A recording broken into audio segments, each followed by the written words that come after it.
painful. I'm sorry for all the bad things I did.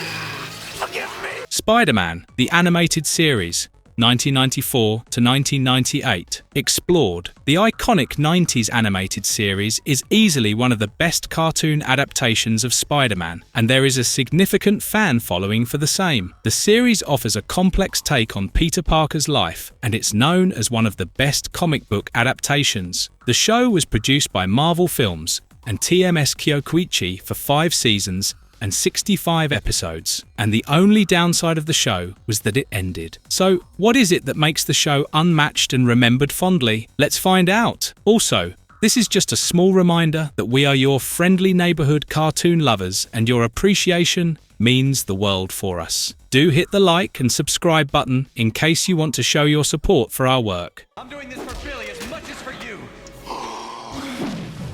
Season 1, Night of the Lizard. The show begins with Spider-Man looking over to New York City as something sinister and scary creeps on 2 unassuming subway workers deep within the tunnels. While one worker gets dragged down, the other escapes. But the eyes of the giant lizard monster haunt the worker who falls off a bridge, only to be rescued by Spider-Man. Later, Peter Parker visits the Daily Bugle, where editor Joseph Robertson, or Robbie, wants Peter to take the lizard's picture. Reporter Eddie Brock is ready to interview Dr. Kirk Connors, who is known to work with lizard DNAs. But as Peter claims Dr. Connors is his teacher at the Empire State University, editor J. Jonah Jameson puts Peter on the job, and a $1,000 bonus for the first picture is not a bad deal at all. After returning home, Peter notices Aunt May hiding her financial troubles and gets more motivated to earn the extra bucks. Later that night, Peter goes to the ESU lab, where he is joined by classmate Deborah Whitman. They run into Dr. Connors in his lizard form, as he asks Peter and Deborah to stay away. When Dr. Connors jumps and leaves, Peter almost reveals his Spider-Man vest, but stays to pacify the terrified Deborah. 2 things worth noting. Peter's spider sense shows him having green eyes. And secondly, this is the first cartoon to properly spell the name Connors. Peter recalls an experiment conducted by Kirk Connors on a mouse called Mickey, with a neogenic recombinator that used lizard DNA to grow Mickey's missing leg. Kurt wanted to use the same to grow his amputated arm, which is also the first time it featured in a series. Spider-Man visits Dr. Connors' home, but his wife and son refuse to answer him. Eddie also spies on Peter and Dr. Connors, and he gets attacked by the lizard. However, when Billy Connors calls the lizard Daddy, the monster leaves. Margaret Connors discloses to Spider-Man how Kurt changed into the lizard, but Eddie overhears and notes everything. Spider-Man senses Eddie and stops him from exposing Dr. Connors. In the meantime, the lizard kidnaps his wife and takes her to the sewers. Spider-Man follows after taking Billy to a neighbor's house. While making his way through the sewer, Peter rambles as he complains about the Fantastic Four, Avengers, and other superhero groups not working in sewers. He also finds the subway worker locked up and frees him. Spider-Man finally notices Lizard with Margaret, as Lizard wants to use the neogenic recombinator on Margaret, and, later on, all humans on Earth to make them lizard-like creatures. Of course, Spider-Man jumps on Lizard and snatches away the machine. As Spider-Man and Lizard struggle with the machine under sewer water, the machine switches on and turns Lizard back to Kurt. The next day, Peter earns his bonus with the Lizard pictures, but Eddie gets embarrassed when he brings Jameson to Connor's household to expose Kurt Connors. However, seeing him in human form puts Eddie in a worse condition. I'm controlling the Black Widow now. But The Spider Slayer. The episode starts with Spider-Man being attacked by several small flying robots. Although Spider-Man emerges victorious, the entire attack is monitored by Norman Osborn, his robotics expert Spencer Smythe, and his wheelchair-ridden son Alistair. Smythe calls the small robots Spider Seekers, as they only find Spider-Man, while he reveals a giant robotic spider and calls it Black Widow, which can kill Spider-Man. The next day at Daily Bugle, Felicia Hardy implores Jameson to find her the best photographer to cover a charity ball hosted by Jameson and Felicia's mother. Upon Robertson's suggestion, Jameson reluctantly appoints Peter, but Peter and Felicia are already classmates. At Oscorp, Eddie seems to have joined with Norman and Spencer to catch Spider-Man. Norman is again secretly working under Kingpin, who can take away Oscorp from Norman at any point. Several aspects and premises of this story are taken from The Amazing Spider-Man issues number 8,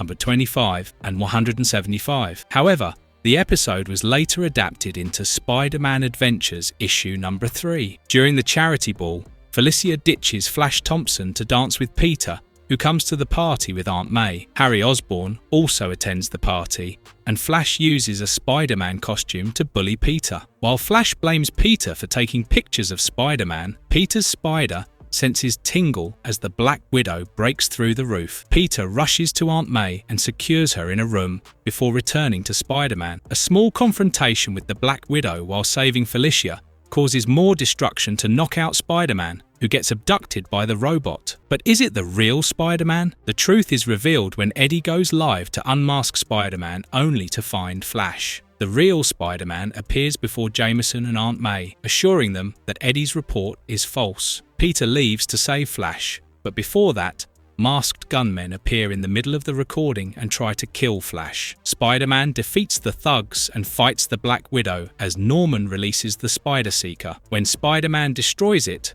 Norman asks Spencer to make sure Spider-Man is dead, as only then can Spencer procure the hover chair for his son. The Black Widow mistakenly targets Flash, and Peter uses his web cartridges to clog the Black Widow's propulsion system, making it fall into the vat. While all leaves, Spencer appears stuck and left behind in the destroyed lab. Later, Jameson fires Eddie, while Felicia insults both Peter and Flash. As the lab goes up in flames, Kingpin approaches Alistair with the offer to avenge his dead father. Bomb or that mechanical monster? Oops, that settles that.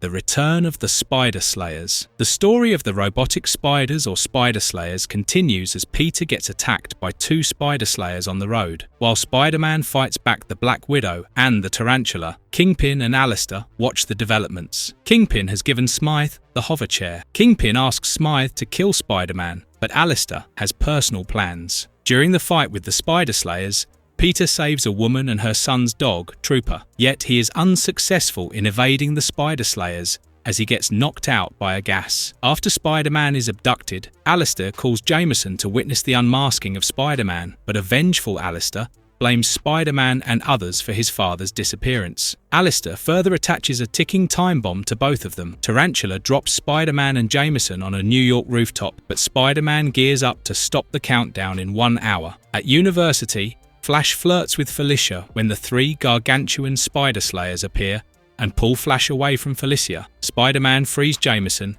and even rescues Flash, after which he deactivates the Black Widow. Jameson alerts Norman about the Spider Slayers, while Eddie runs across town, trying to get a job in a newspaper publication house. As the Tarantula attacks Eddie, Spider-Man comes to his rescue and defuses it, but Eddie again loses his job. This show has been the main inspiration behind the Spider-Verse storyline that emerged in 2014, which later turned into Spider-Man Into the Spider-Verse movie franchise. The show has been a true pioneer for many characters and aspects that became a common theme with each Spider-Man version we came across. Alistair also has a last weapon to unleash as he releases the Scorpion Spider Slayer that flies across the sky and attacks Oscorp. Norman releases various robot tanks and even heli-drones to take down the Scorpion, but Alistair reactivates Black Widow and Tarantula, which gets attached to the Scorpion to attack back. Peter also opens the lock of the bomb from his wrist and lures the Tri-Spider Slayer as it chases after Osborn. However, Osborn crashes his car and Spider-Man takes him to safety as he is Harry's father. Peter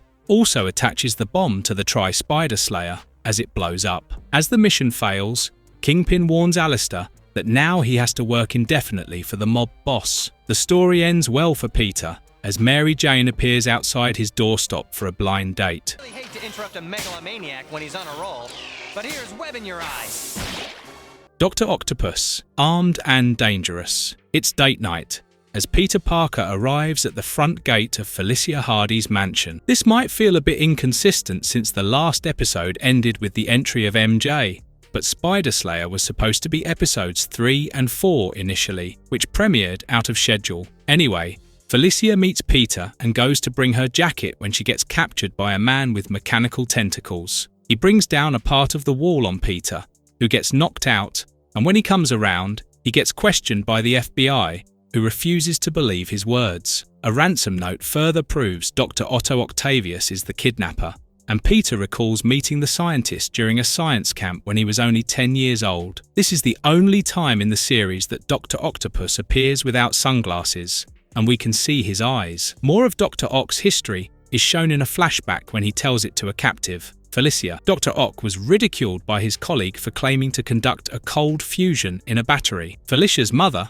Anastasia Hardy, sponsored his program but stopped funding it when it took too long. Octavius then moved to a dilapidated underground lab, and when the fusion reactor exploded, it infused his mechanical tentacles into his spine, giving birth to the megalomaniac. A live news broadcast is arranged as Jameson speaks to Dr. Ock over the phone, asking about his ransom. Despite all the suggestions, Jameson gets into a heated argument with Octavius, who orders Jameson to go with the ransom. Spider-Man follows Jameson, which proves to be a poor decision as Spider-Man gets thrashed by Octavius. He takes Jameson hostage and asks for a double ransom. Spider-Man is accused by Anastasia and Robertson of his behaviour, making Peter question himself. This episode was adapted into Spider-Man Adventures No. 7, a comic book based on the animated series, which kind of tells you why this series is still so popular. The following day, Peter approaches Anastasia, Robertson, and the FBI to speak to Dr. Octavius. Dr. Ock is impressed by Peter's scientific curiosity and asks him to bring the ransom money. Peter arrives at the rocket assembly plant and gives the money to Dr. Ock, who then shows Peter the cold fusion battery. However, Dr. Octopus refuses to release Jonah and Felicia and throws Peter out of the window. It's nice to see Jameson feeling bad for Peter, who comes back as Spider-Man and gets into a fight with Dr. Octopus. A long and tenacious battle ensues as Dr. Octopus's intellect allows him to predict Spider-Man's moves. Moreover, the switch that magnetically held Dr. Octavius also turns on the rocket engine, placing Spider-Man in double jeopardy. Spider-Man throws the cold fusion battery into the air as a last measure, forcing Dr. Ock to come beneath a magnet. Spider-Man rescues Jameson and Felicia from the rocket blow-up, and as Felicia rushes out to find Peter, Spider-Man leaves and changes back to Peter. They agree to go on a second date, while Dr. Ock bids his time in the lockup, waiting to break out. You turned him against me. Now what? The Menace of Mysterio. When Spider-Man robs a metropolitan museum, it dampens his career, but he doesn't forget to smile at the security camera. Oblivious to the imposter, Peter Parker gets asked out by Mary Jane on a date who needs private coaching from Peter. But Aunt May brings the news of Spider-Man to Peter, and when he arrives at the museum, J. Jonah Jameson is ecstatic to finally bring down Spider-Man. Peter doesn't argue and investigates the Egyptian room where the robbery occurred. He finds some webbing but gets caught by Terry Lee of the NYPD. Terry gets interested in Peter's remark that the thief is an imposter, but a pink smoke fills the area, and Mysterio appears promising to deliver Spider-Man. It seems Mysterio's appearance and costume haven't changed much over the years. Later at night, Peter overhears news about Spider-Man striking again, and goes to Brooklyn Bridge Mall to confront the imposter. A laughter clues in Peter that Mysterio is the imposter, and whatever he conjures is a mere projection. Mysterio challenges Spider-Man to meet atop the Brooklyn Bridge, where Spider-Man once ruined his life. Mysterio uses fireworks to throw Spider-Man off the bridge and into the water. The police fail to find him, but Peter returns home and gets a call from Mary Jane, who is upset with him for standing her up. Peter blames everything on his Spider-Man alter ego, but Terry Lee shares her suspicion that Spider-Man is being framed. As Terry encourages Peter to help Spider-Man, we get a short flashback of how Peter wrestled with his Spider-Man costume to earn. But when he didn't stop a crook running away with money, it led to Uncle Ben's murder by the same crook. Peter remembers why he started helping people in the first place. This sequence is extremely short, as James Cameron planned a Spider-Man movie featuring the origin story. Although the movie ultimately didn't pan out, it was also why Sandman was not used in the series. Spider-Man visits Terry and figures out that Mysterio is probably Quentin Beck, who served in jail because of Spider-Man. Peter remembers Beck used to work for special effects, but his faulty work led to a serious explosion. He also notices that Beck now lives in Wonder Studios. Jameson gets a letter from Spider-Man asking him to go to Wonder Studios, and Terry also arrives there. Inside the studio, Peter finds artifacts and costumes with suction cups that explain how Beck uses holograms and illusion to present himself as Mysterio. He finds the villain, who only turns out to be a robotic werewolf in Mysterio's costume. Spider-Man gets trapped on a spinning platform, and several animals attack him as he jumps. Spider-Man enters a mechanical dinosaur, only to fall on a spiderweb and get surrounded by mechanical spiders. Beck shows he has also trapped Jameson and Terry in a net. Spider-Man saves the duo and himself, using the spider sense to catch the real Beck. The following day, Mary Jane approaches Peter, and they walk up to class, with Peter finally making sense of his life.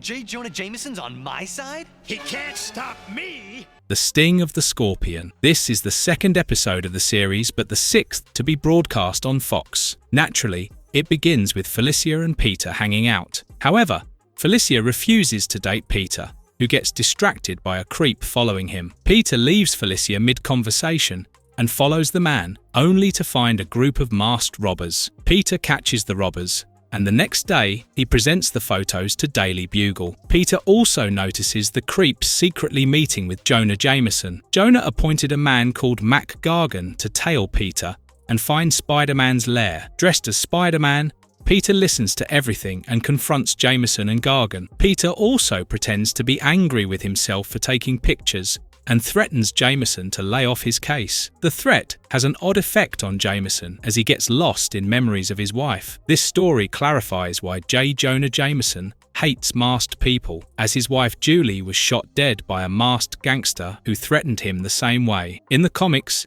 Jameson's wife is called Joan, but she is named Julia in this series. In his sense of vengeance, Jonah takes Gargan to Professor Farley Stillwell of ESU. Stillwell places a scorpion inside the neogenic recombinator and a scorpion armor to transform Gargan into the Scorpion, who is ready to take his revenge on Spider-Man. As Scorpion follows and attacks Spider-Man, Jonah Jameson follows them on a helicopter. Scorpion proves strong enough to subdue Spider-Man, and as Scorpion sprays acid on Peter, it hits the legs of a tank and drowns Peter and the surrounding area with water. As Scorpion attempts to unmask Spider-Man, he sees his own reflection and gets mad at how Jameson turned him into a monster. Jameson urges the pilot of his chopper to descend on the rooftop so that he can unmask Spider-Man, but the pilot refuses. Later, at Daily Bugle, Jameson comes across news of the Scorpion wreaking havoc across the city and realizes that he has unleashed a monster. The show has so far avoided scenes of death and killing. There was a ban on using words like die,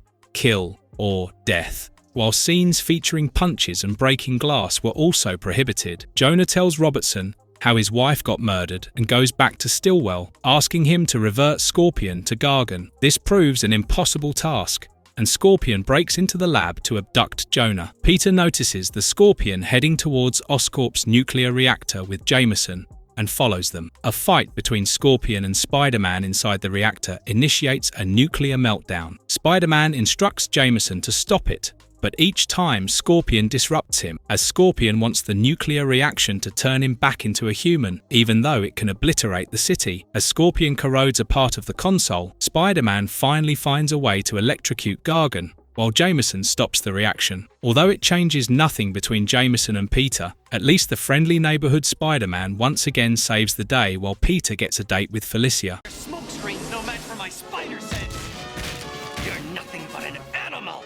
Kraven the Hunter. The story begins with Sergei Kravinoff breaking into Dr. Mariah Crawford's office. Kravinoff agitatedly questions Mariah about their relationship when Peter arrives for an interview. Kravinoff shoves Peter out of the room and asks him to stay away, but Peter, being Peter or Spider-Man, comes back and stops Kravinoff. As Spider-Man and Kravinoff face off, Kravinoff suddenly falls over the ledge and vanishes. Spider-Man takes Mariah to Robertson's house while he is out on vacation. Mariah tells Spider-Man that Sergei was a renowned game hunter from the Russian nobility, who later turned into an African forest tour guide when Mariah met him. The two fell in love, but disaster struck when Mariah met Dr. James Reeves, who had once gone missing in the jungle for his research. Reeves gave Mariah the last vial of wonder drug that can cure any disease, but turned people animalistic. As Mariah went after Reeves, she got surrounded by hyenas, and Sergei saved her while getting fatally injured in the process. Mariah saved Sergei with the drug,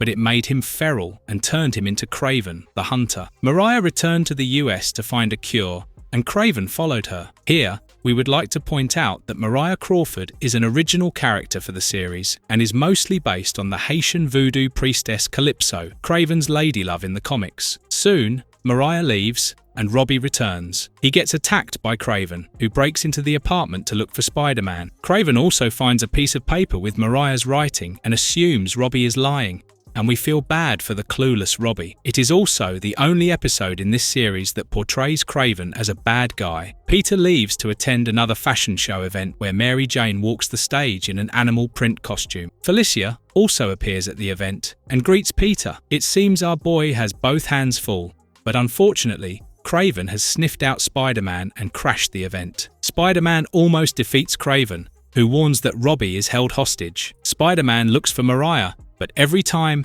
he misses her by a few seconds. Peter realizes he must find Robbie and goes to Central Park Zoo's African jungle display. But Kraven is also prepared with traps to jump on Spider-Man. He does so, but Spidey narrowly escapes every time, which is something that cannot be said for Mariah, who rushes into the zoo with a cure. Mariah gets separated from others and into a cage surrounded by lions, and as Kraven goes to save her, he gets badly injured. Somewhere nearby, Spider-Man helps Robbie get free of the restraints, but alligators attack them. Spider-Man still saves him and apologizes to Robbie for getting him involved, while Mariah administers the cure on Kraven, helping him return to normal life. The Alien Costume Part 1. This three-part story begins with Colonel John Jameson and his colleague investigating a rock in an asteroid, where they find an isotope called Promethium X, followed by a black gooey substance. As the asteroid becomes unstable, the astronauts must leave hurriedly and make way for Earth. J. Jonah Jameson, Peter and Robertson watch the news from Daily Bugle, as it is reported that the shuttle is the first to land in the Kennedy Airport. Peter and Robbie congratulate Jameson on his son's success, whereas Kingpin, Smythe, and Eddie learn about the story. Things go wrong when the black substance leaks and takes hostage the shuttle, making it go haywire. As Alistair predicted, the shuttle heads towards the George Washington Bridge and crashes on it. Kingpin sends Rhino to recover the isotope from the shuttle, while Spider-Man heads there and saves the astronauts. Rhino knocks out Spider-Man and escapes with the items, while the shuttle falls along with Spider-Man. When Jonah arrives, he hears his son speaking about Black Tar, Bridge, and Spider-Man. It's no surprise that Jonah suspects the worst, which is further consolidated when Brock promises to show pictures of Spider-Man stealing from the shuttle. Rhino returns to Crime Central and hands the loot to Kingpin, as Alistair comments that Promethium X is the most powerful nuclear weapon. The news of the theft goes viral, and Aunt May informs Peter, just as Jonah announces a $1 million reward to anyone who brings him Spider-Man. Succumbing to self-pity and disdain, Peter blames himself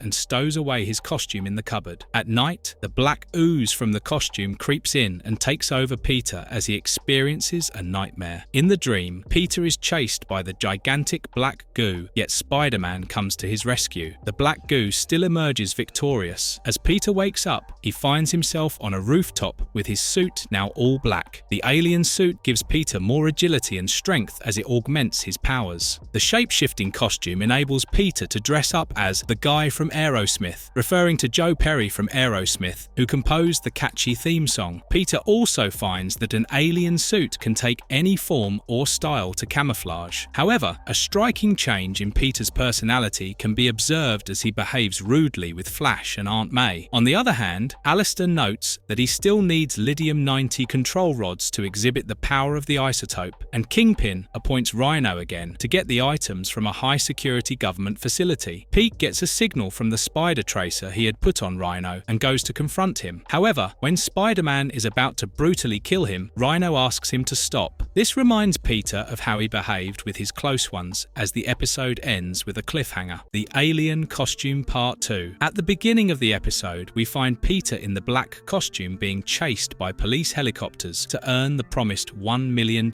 He escapes from the helicopters and is surrounded by people with hooks, nets, and guns that make a sonic sonic sound. The sonic vibrations temporarily affect Spider-Man, but he manages to save himself and win against his attackers. Spider-Man then confronts Eddie and Jameson, who refuse to believe that Rhino stole the isotope. At Crime Central, Kingpin and Alistair display the explosive powers of a tiny particle of Promethium X to prospective buyers. On the other hand, a desperate Spider-Man approaches Dr. Kurt Connors to seek answers about his new costume. Although Connors initially resists, he agrees to help, and through some tests, he notices that the black substance is a living creature, a symbiote that has taken Spider-Man as a host. In the original comics, Spider-Man acquired the symbiote in the Secret Wars storyline. For the TV version, Avi Arad and Stan Lee have written a more simplified story. Things turn out better for the protagonists as John gains consciousness and tells Jonah about Rhino. Jonah questions and dismisses Eddie from his job. Later, Jonah reports Eddie's misinformation to the public, which alerts Kingpin, and he sends another of his guys to tick off Eddie. Eddie starts blaming Spider-Man for everything going wrong and notices an eviction notice on his apartment door. Meanwhile, Spider-Man sneaks into Eddie's home to find the hidden camera roll that can prove his innocence, but suddenly hears a scream outside. He finds Shocker attacking Eddie, and Spider-Man saves Eddie from the goon. Spider-Man then follows Shocker, who returns to Smythe and the Kingpin. Roscoe Lee Brown is the first African-American to play Kingpin in Spider-Man, the animated series. Later, in 2003, Michael Clark Duncan, another African-American actor, was cast as Wilson Fisk or Kingpin. Shocker kidnaps John and visits Jameson at his home, asking him to do something in exchange for his son. Jameson again speaks to Spider-Man via live broadcast, asking him to meet. Spider-Man goes to Jameson, and as the two head off for a church, Eddie keeps an eye on them. In the old church, Alistair confronts the duo. While Jameson reunites with his son, Peter gives the isotope to Alistair, but Shocker is also in the house as he gets into another elaborate fight with Spider-Man. The symbiote's power over Spider-Man is shown well, with fewer quips and an aggressive tone. Eddie joins the fight, and the three reach the bell tower. Spider-Man saves Shocker from falling and realizes the symbiote is influencing him. However, as the church bell rings, the symbiote starts behaving oddly. After finally getting rid of the symbiote, Peter doesn't waste time and leaves, while the alien attaches himself to Eddie Brock. It also ends brutally for Alistair and Kingpin, as they notice that the isotope has mutated to lead, making it unusable. As Kingpin points out, Spider-Man probably figured it out, so he handed it to him without care.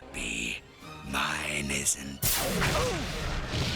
The Alien Costume Part 3. The final part of the symbiote storyline begins with Brock working out as he becomes more accustomed to the symbiote that calls themselves Venom. This is the first official appearance of Venom, but in a surprising turn of events, failing to attach itself to Peter has made Spider-Sense immune to Venom. This is further proved when Spider-Man gets attacked by Rhino and Shocker. Venom appears out of nowhere and ties up the other villains to have some private moment with Spidey. Although Eddie helps Spider-Man out of the rubble, he reveals himself as Venom, and the fact that he knows everything about Peter Parker being Spider-Man. After Venom leaves, Spider-Man travels to Eddie's old flat to investigate and get information on Eddie's gym, and calls it to get his present address. Meanwhile, Jonah Jameson brings his son to meet his colleagues. He gloats that the next satellite launched will be named after his son. Peter is already weary of being watched and attacked. To prove his fears true, Eddie attacks Peter on the street. Venom also threatens to harm Auntie May and Mary Jane as he treats Spider-Man like a puppet and unmasks him. Jonah Jameson snatches a camera to zoom in on Spider-Man's face, but before he can identify it, Peter escapes. The series went all out with the casting of Venom, or Eddie Brock, as the famous Hank Azaria voiced the role. The man is not only known for voicing several characters in The Simpsons, but is also a common screen actor. Peter meets Mary Jane outside a theatre, but Eddie turns up and introduces himself to Mary Jane. Peter ignores Eddie and forces MJ to go back home with him. Paranoia affects Peter badly as he can see Eddie and Venom everywhere. Eddie also torments Peter as he turns up at Peter's house and introduces himself to Aunt May. Venom tries to topple a tree on the house with May inside it, but Peter stops the tree. Peter also pastes cutouts of Eddie getting fired on his new apartment wall as a payback. In hindsight, this may be a bit too harsh and unnecessary, but can we justify his rage? This leads leads to the final smackdown between Spider-Man and Venom, but Peter is prepared. He lures Eddie to take a train ride and arrive at the place where the next space shuttle launch, headed by Colonel John Jameson, is about to take place. The rocket thruster's sound helps separate the symbiote and Eddie as Spider-Man wraps the symbiote in a web and attaches it to the John Jameson probe. Eddie is also left alone and naked to be arrested by the police. Later, Peter spends a romantic date with Mary Jane. However, before romance takes center stage for Peter, our favourite web-slinger has to battle it out with goblins, vampires and jealous exes. Keep watching to see how Peter overcomes it all.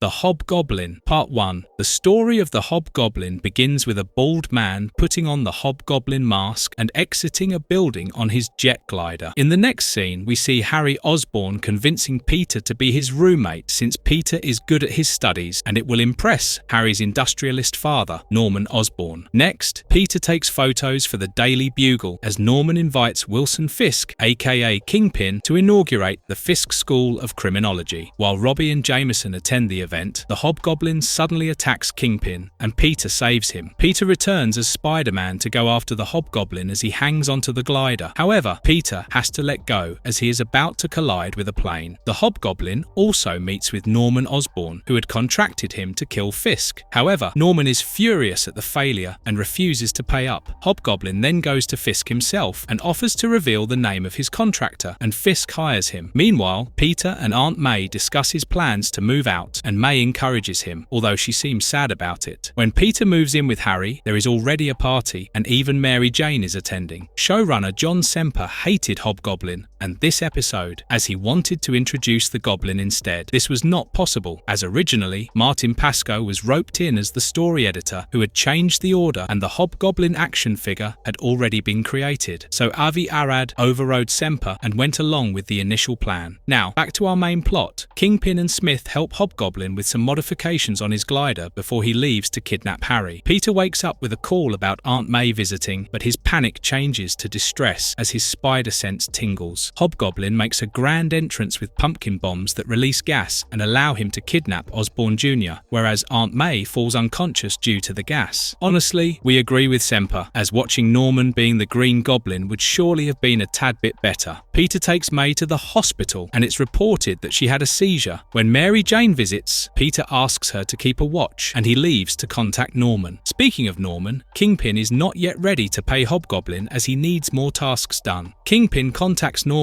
and asks him to share his best inventions in exchange for his son, revealing to Norman that Hobgoblin double-crossed him. However, Hobgoblin returns to Norman and promises to help him against Kingpin. With no way out, Norman gives Hobgoblin a bigger glider. Simultaneously, Peter breaks into Oscorp Industries and wears his Spider-Man suit to confront Norman. Spider-Man again hangs onto the lunatic's glider as Hobgoblin flies through New York. As Spider-Man jumps into a building, the bombs follow him and explode, leaving everyone with a shocking cliffhanger. You better tell me.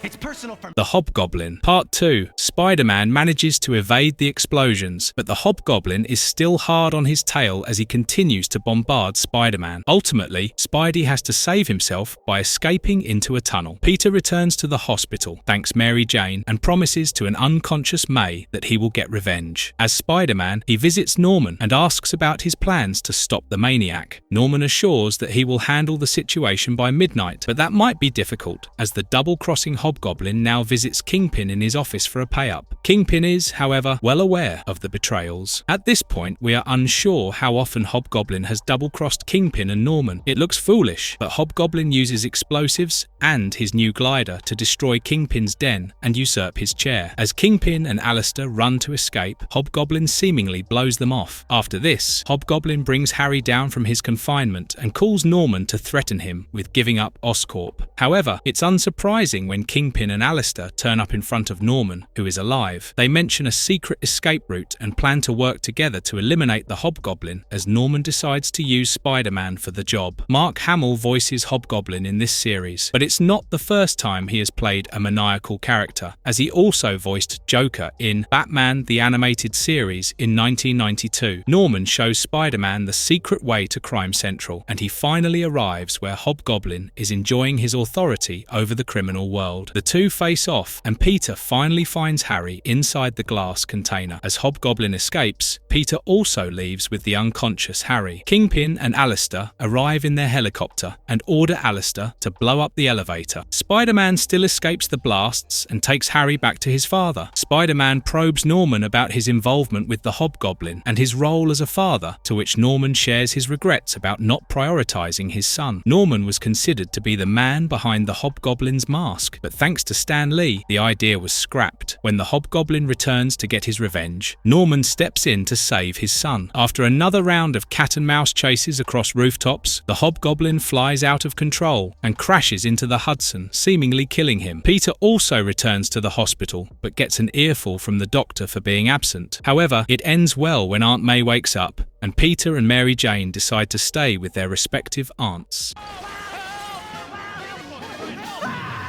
Day of the Chameleon. The final episode of Season 1 opens at the airport as several government agents corner a seemingly normal civilian. However, it appears the civilian has the special power of using his belt buckle to change into different individuals. As the agents chase him, the Chameleon hijacks a helicopter and flies away. Unfortunately, the helicopter crashes on a new but empty building, and Spider-Man rescues the Chameleon, unaware of his real identity. As Spider-Man saves more people from the site of the disaster, the Chameleon runs away. Sometime later, Peter goes to the Daily Bugle as Jonah Jameson prepares for an upcoming peace treaty signing event. This is the first time Jonah's secretary, Glory Grant, is introduced in the series. As Jameson rushes to his tuxedo fitting, Peter follows him, pleading his case and allowing him to take pictures of the event. As Jameson and Peter leave in his limo, Chameleon enters the office as Jameson. But the biggest surprise comes when the limo turns into a plane and the driver is revealed to be an agent. Jameson and Peter get taken into the S.H.I.E.L.D. air fortress, and Peter gets locked up in a cell. Peter escapes the cell, crawls through the vent, and realizes they are in the air. Going through the vents, he witnesses Jameson talking with Colonel Nick Fury, who was supposed to be dead. Fury in this series is comparatively young with no grey hair. Fury explains S.H.I.E.L.D. to Jameson and how Chameleon is an assassin who uses the image inducer belt to shapeshift. Since terrorists assign Chameleon to sabotage the peace treaty, Fury places a lapel pin on Jameson to alert the undercover agents when he comes across Chameleon. Peter returns to his cell and pretends to be clueless as they return to Daily Bugle. Meanwhile, Chameleon has collected images of all Daily Bugle employees and transforms into Robertson as Jameson and Peter arrive at the office. When the security folder goes missing, Jameson and Peter realise that the imposter is going on as Robbie. Although Jameson alerts the undercover agents, they catch the original Robbie and Spider-Man has to intervene. It's a good thing that the Chameleon always triggers Peter's spider sense. This is the last episode adapted into the Spider-Man Adventures, and the final two issues, number 14 and the 15, are completely original. The Chameleon changes to Glory Grant, and although Spider-Man catches him, the Chameleon still escapes. He takes Peter's appearance and kisses Mary Jane to go unnoticed. He also promises to attend her play. That night, the Chameleon again breaks in and takes the form of Agent 1 of S.H.I.E.L.D. to distract the other agents. Spider-Man chases after him, but gets stopped by other agents as they mistake him for the Chameleon. While Peter enters the party with his civilian look, the Chameleon also transforms into a maintenance guy to enter the party. The real drama occurs when Agent 1, Jameson and Robbie escort the VIP guests to a helicarrier and Nick Fury meets them. However, Spidey notices that Fury is wearing the patch on the wrong eye. This is because Chameleon referred to Daily Bugle's obituary file, where Fury's picture was mistakenly flipped. Although the security tries to stop Spider-Man from catching Chameleon, Agent 1 realizes what Spider-Man is saying the truth. However, it's too late, and Chameleon takes the helicarrier and leaves. As Agent 1 fires at the aircraft, it crashes into the river and blows up. The next day, Peter turns up at the UN to shoot the peace treaty signing, but he gets attacked by Spider-Man. This is quite wise writing, as the Chameleon bluffs even the audience. No doubt, Semper won the Annie Award for Best Individual Achievement for writing in animation for this. Spider-Man destroys the belt buckle, and Chameleon's real appearance is finally revealed to the public. Although Pete wins this battle, he gets slapped by Mary Jane for missing her play.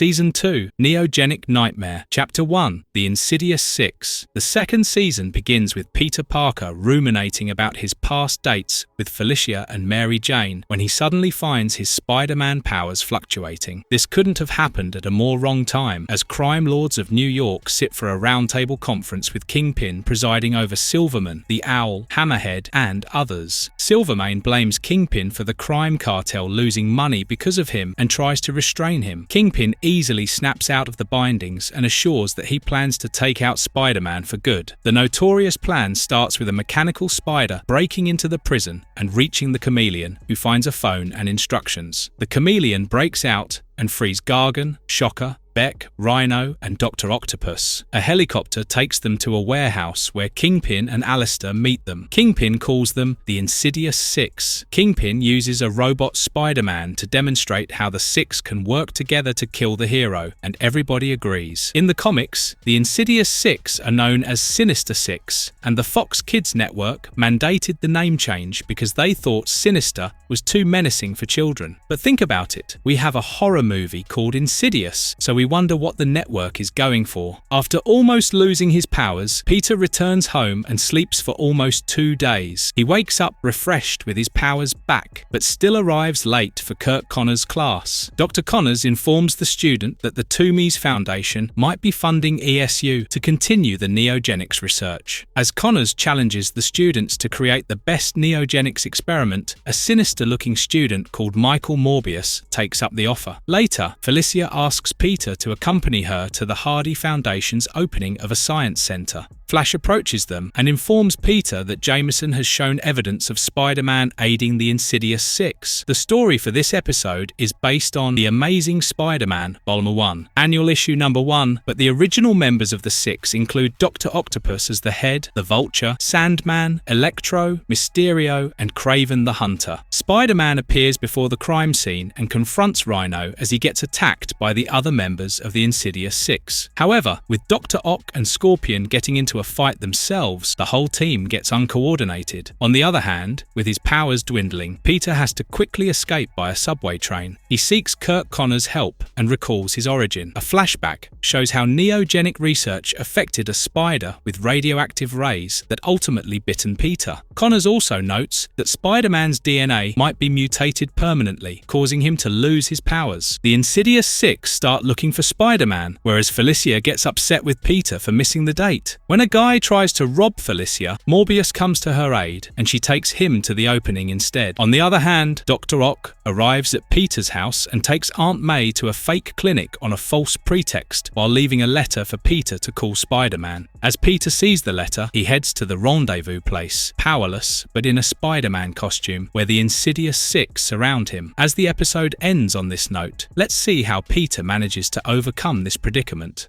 And especially octopi.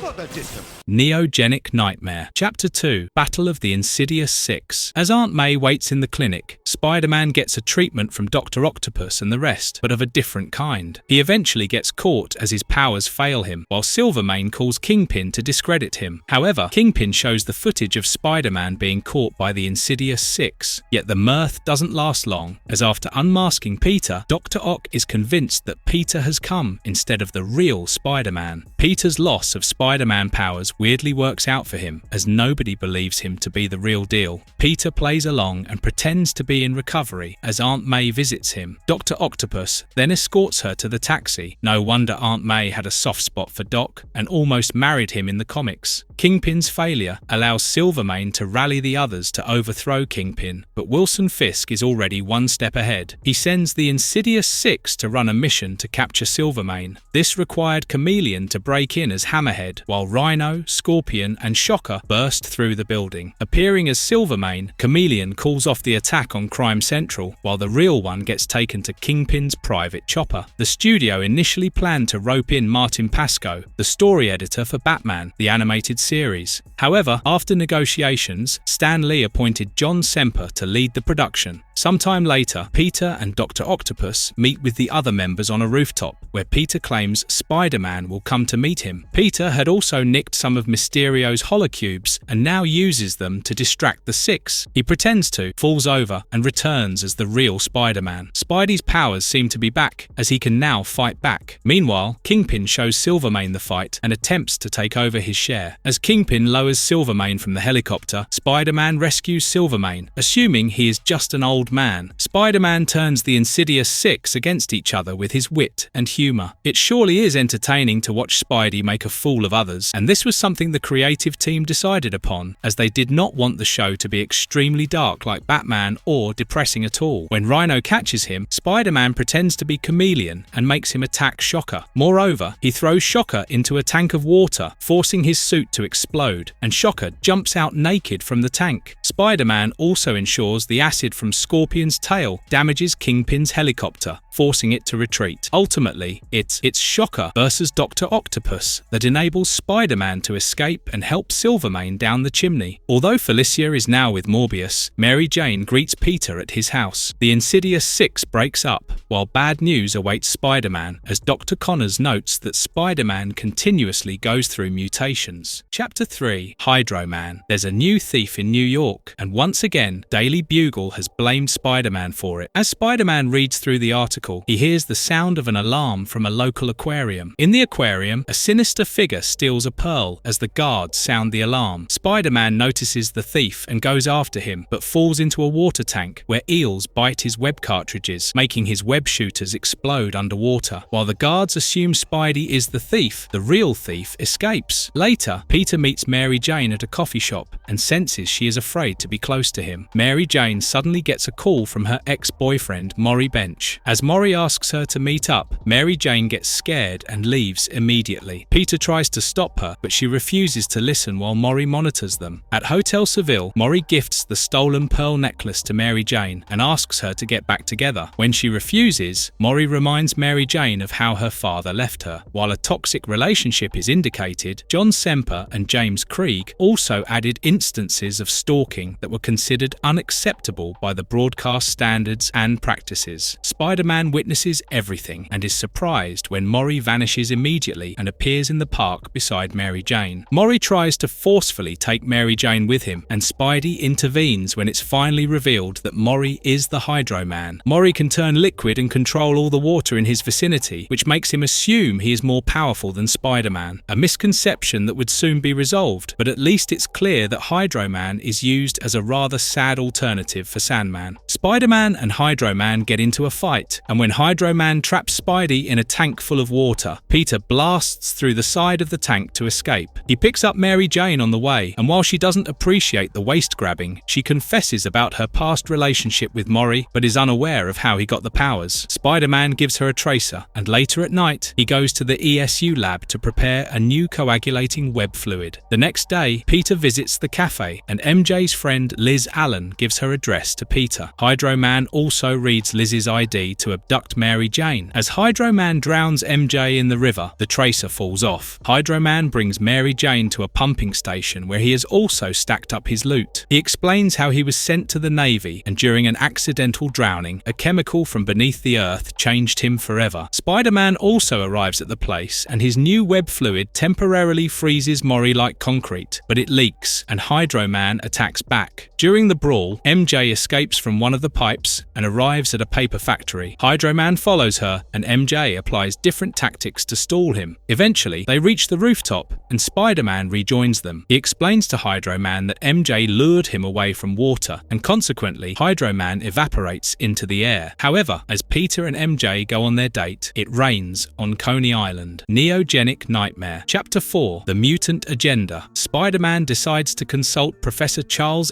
Xavier about his mutation, but before that, he gets ambushed by the rest of the mutants. Spider-Man falls into the danger room and gets attacked by the X-Men, followed by a Sentinel's simulation. Professor Xavier intervenes to stop the fight and learns about Peter's condition. Since Xavier is unable to predict and cure the condition, a dejected Spider-Man leaves immediately. The Beast runs after him and informs Spider-Man about his friend Herbert Landon from Brand Corporation, who is making a cure for the mutants and can help them. After Spider-Man leaves, the Beast gets attacked and captured by men working for someone. The mutants were introduced in the plot as John Semper expected this would mean higher ratings. The X-Men theme music was also used for some chase sequences, which makes the experience more fascinating. Next, we see Landon exchanging something with the Hobgoblin as the maniac threatens to reveal Landon's real agenda to Kingpin. However, Landon double-crosses Hobgoblin and tries to blow him up, but Hobgoblin escapes. Our hero bids goodbye to his people, but watching Uncle Ben's photo reminds him of a childhood memory and Uncle Ben's advice to never quit. While driving away, Landon gets a call from Kingpin, who is suspicious of him. Landon assures Kingpin that he will deliver the technology to make more mutant super soldiers. The following day, Wolverine notices that the Beast is still missing and conveys it to Cyclops and Jubilee, whereas Jean Grey tries to talk some sense into them. Peter attends the Brand Corporation conference, where Landon delivers a speech about mutation, but a surprise attack by Hobgoblin triggers Peter's senses. As Spider-Man, he fights the Hobgoblin, who escapes after destroying the roof of the building. While Landon selfishly runs away, Spider-Man tries to hold off the ceiling. However, it still crumbles, and Peter feels someone or something is holding it. Although this is a crossover episode, it's still expensive as the voice cast of X-Men The Animated Series had to be brought in from Canada for recording. At Brand Corporation headquarters, Beast, or Hank McCoy, wakes up in his cell only to find he has been betrayed and kidnapped by his friend Landon, who wants to kill all mutated individuals. Landon uses Hank's research and prepares to sacrifice Beast for his first test. Spider-Man spots the Hobgoblin and manages to catch him. This is again foiled by Wolverine, who attacks Spider-Man thinking he did something to Beast. The episode ends with Hobgoblin aiming his bombs at the X-Men and Spider-Man. Neogenic Nightmare. Chapter 5. Mutants Revenge. Spider-Man and Wolverine continue their fight outside the Brand Corporation building, and Hobgoblin triggers the alarm to ensure Landon knows the intruders. As Landon fires missiles at the heroes, Spidey saves Wolverine and tells him that Beast is the one who sent him there. Inside the building, Landon and his assistant Genevieve prepare to submerge Beast in the fluid. On the other hand, Hobgoblin copies all data from Landon's computer to a disk and erases everything from the computers. Spider-Man and Wolverine finally arrive at the place to rescue the Beast, but Hobgoblin dampens their plan as he starts both attacking and destroying things. While a three-way fight goes on, Kingpin's informant notifies him that Landon never intended to create mutant soldiers for him. The Secret Wars saga was also supposed to feature another Spider-Man and X-Men team-up to defeat Mr. Sinister, but the script ended up in the bin due to budget constraints. In the lab, Spider-Man holds onto Beast's cage as Beast holds onto Wolverine from falling into the chemical vat, whereas Hobgoblin teases Landon with the disc that contains all his life's work. During the scuffle, Landon falls into the chemicals while Spider-Man and the X-Men make a torrid jump to safety. Landon also emerges from the tank, but the chemicals have turned him into a slimy, grotesque monster. The monster sucks energy to grow stronger and larger. It grabs Genevieve and exits the building, heading towards Times Square. The X-Men watches the news and meets with Spider-Man, Wolverine, and Beast. They devise a plan to short-circuit the monster with the help of the Blackbird, and it works until the extreme weight of the monster pulls the jet down. Genevieve finally reveals her telekinetic powers as she saves the Blackbird from crashing. This explains why Jean is left out of action and dialogue for this episode. Spider-Man realizes Genevieve is the one who stalled the ceiling from collapsing. Landon returns to normal size and is taken to the hospital, but his features remain partially deformed. Beast assures Genevieve that he knows she is a mutant and assures her that she is not a monster. The X-Men also help Spider-Man realize he doesn't have to feel alone. This is most opportune as he goes to Mariah Crawford to find a solution for his mutation. Neogenic Nightmare. Chapter 6. Morbius. Spider-Man's condition worsens as he fails to stop a bunch of street robbers due to massive pain in his sides. Mariah Crawford has finally found a solution, but wants to wait and see if its effects last long. Spider-Man behaves like a typical villain, destroying everything in the lab to force Mariah into giving him the serum, but he quickly realizes what he has done. Mariah gives him a serum vial and asks him to be cautious. Peter takes the vial to the lab and infuses it with his blood sample. He suddenly hears a sound and locks up the contents in his locker. The overzealous Michael Morbius steals the vial and takes it to his lab. Felicia meets Morbius in his hidden hidden lab in an old clock tower. Morbius explains that becoming Dr. Connor's assistant is important to him as it can help him in his mission to find a cure for an ailment that has affected people in his homeland. As a lone vampire bat flies around his lab, Morbius explains that he suspects the bats carry the virus. Somehow, this version of Morbius feels rather out of character. He not only got a modern makeover, but in the comics, he had a rare blood disease and a deformed appearance, which could have been a better backstory. On the other hand, Peter succumbs to self-doubt as he avoids Mary Jane and worries about becoming a monster. Speaking of monsters, it's finally Morbius's turn to transform into one as he uses the neogenic recombinator on Peter's blood sample while the stray bat comes in between. The bat bites Morbius, turning him into a vampire. While Peter suddenly feels strong and well, Morbius catches an innocent person to prey on. Among the list of ridiculous bans, Morbius was not allowed to suck blood using fangs, but used the suction pads on his palms. Doesn't that defy everything about vampires? Even the word blood is replaced with plasma. Spider-Man runs to the rescue and hears a scream, and during their fight, Morbius leaves his tape recorder. Peter hears the record and realizes that Morbius is the vampire, so he deduces he must have gone to Felicia. Peter goes to Felicia's place and warns her not to be close to Morbius, but she misunderstands him and throws Peter out. Morbius turns up at Felicia's house, but she gets scared and he leaves while Spider-Man follows him. Their scuffle continues till dawn, and the sunrise returns Morbius to normal. Although he is taken to the hospital, people assume Spider-Man has done something to him. Peter decides to take Mariah's serum, but Mariah notices that the serum can negatively affect Spider-Man. She calls Sergei to inform him about the issue, while Peter takes the serum and produces 4 extra hands. This is based on the 6-armed saga of The Amazing Spider-Man Volume 1, issues number 100 to 102. As the night comes, Morbius transforms into a vampire and leaves his hospital cabin. Finding him missing, Felicia blames it all on Spider-Man. Neogenic Nightmare. Chapter 7. Enter the Punisher. The 6-armed Peter Parker hides away from Aunt May and avoids meeting Mary Jane Watson while a false narrative against the web-slinger spreads across the city. Watching Felicia blame Spider-Man and hate him tops the most annoying list. Amidst all this chaos, Punisher enters the scene. Punisher rescues a rich damsel in distress from a group of punks, and later, his partner Chip informs him of his next target, Spider-Man. Meanwhile, a distressed Peter tears off his suit to accommodate his extra hands and visits Dr. Crawford. She informs him of everything happening, and they watch the news about Morbius standing on the side of a building. Adding to the list of annoying things, Felicia considers Morbius as Spider-Man and instigates the police to catch him. The benevolent Spider-Man also feels responsible for Morbius and goes to save him, but gets attacked by Punisher. The dress and appearance of Punisher are slightly changed from the comic version, as he is given a blue vest, a trench coat, and even a bandana. This is also the first complete appearance of the Punisher outside the comics. As the Punisher continues to attack Spider-Man with non-lethal weapons, Peter asks him to fact-check, as he didn't kidnap Morbius or harm the innocent. Spider-Man escapes and sneaks back to his home, while Punisher also escapes from the web and leaves with Chip on their battle van. Peter works through the recording and Morbius's speed to track down his lab. As he heads out looking for Morbius, Punisher tracks his movements and follows. Due to bans and this being a children's show, Punisher is shown to use non-lethal weapons and his level of violence is also toned down. Robbie informs Jonah that Punisher's real name is Frank Castle and he is sought by both the FBI and CIA for issues related to missing criminals. Jonah supports Punisher as he is after Spider-Man, whereas Terry Lee is also on the case and tries to catch Punisher. Spider-Man eventually finds Morbius in his lab on the top of the clock tower, where he is trying to develop a cure for his condition. However, Spider-Man mistakenly destroys the recombinator, and before he can pursue Morbius, the Punisher arrives and starts attacking him. Spider-Man escapes and enters a warehouse where his pain increases, and he turns into the monstrous Man-Spider. Spider-Man!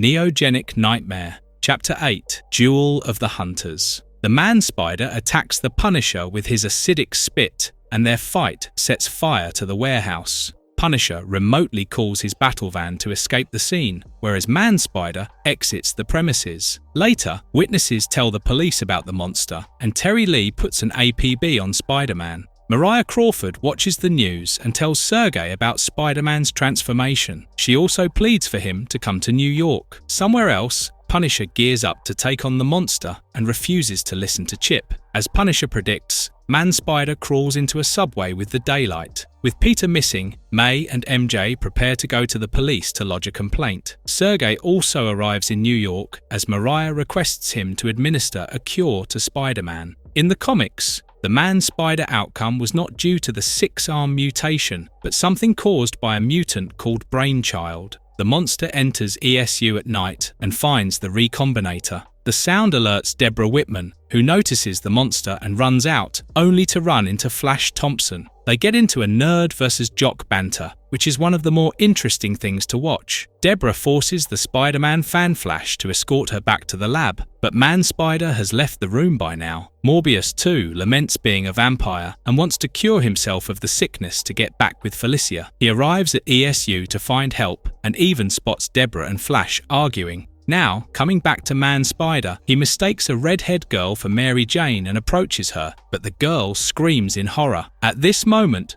the Punisher arrives to take his shot at Man-Spider. Punisher traps Man-Spider, but Kraven arrives and fights off Punisher, allowing Man-Spider to escape.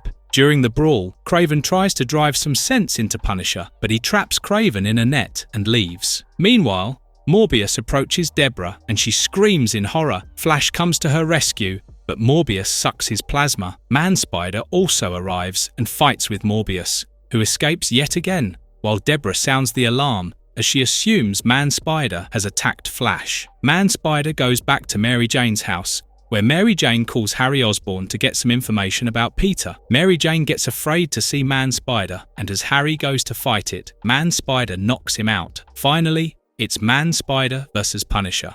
But Man-Spider gets the upper hand as he wraps Punisher in a cocoon and takes him to his lair. Sometimes later, Kraven rescues Punisher. As both of them work together, they get attacked by Man-Spider. Punisher attempts to kill Man-Spider, but Mariah arrives in time and explains that her friend is innocent. Mariah argues that if Punisher is trying to avenge his wife and kids who died in the crossfire, this is not the way. Kraven and Punisher hold down the monster as Mariah administers the serum. Punisher returns the Spider-Man mask as Mariah pleads that he is hiding his face for a reason. Since the lair was under the WTC, another reference to the 1993 bombing was omitted in the original broadcast after the 9/11 attack. While Spider-Man is once again free, the police are probably still looking for him. Kraven assures Punisher that Spider-Man is not the kidnapper, but the mystery of Morbius is not over. You here? Go ahead! Neogenic Nightmare. Chapter 9. Blade the Vampire Hunter. Although Dr. Crawford was able to reverse Spider-Man's mutation, it's not cured, and news about Spider-Man being a vampire circulates in New York. Spider-Man spots Morbius feeding on a person and tries to stop him, but their fight is interrupted by the newest vigilante, who throws gas bombs and uses a glowing blade at Morbius. The man in question is none other than Blade, the vampire hunter. As Blade pins Morbius to the wall, Spidey comes to his rescue. Morbius escapes, and Blade throws a garlic bomb at Spider-Man, but seeing him still standing and breathing assures Blade that Spider-Man is not a vampire. Blade's eyes glow red, and their fangs are exposed for a second, indicating he too is a vampire. Meanwhile, speculations are at an all-time high as Peter Parker returns home while Morbius is still reported missing. Flash is in the hospital, and Deborah Whitman helps the police draw an image of Morbius. When Spider-Man feels pain,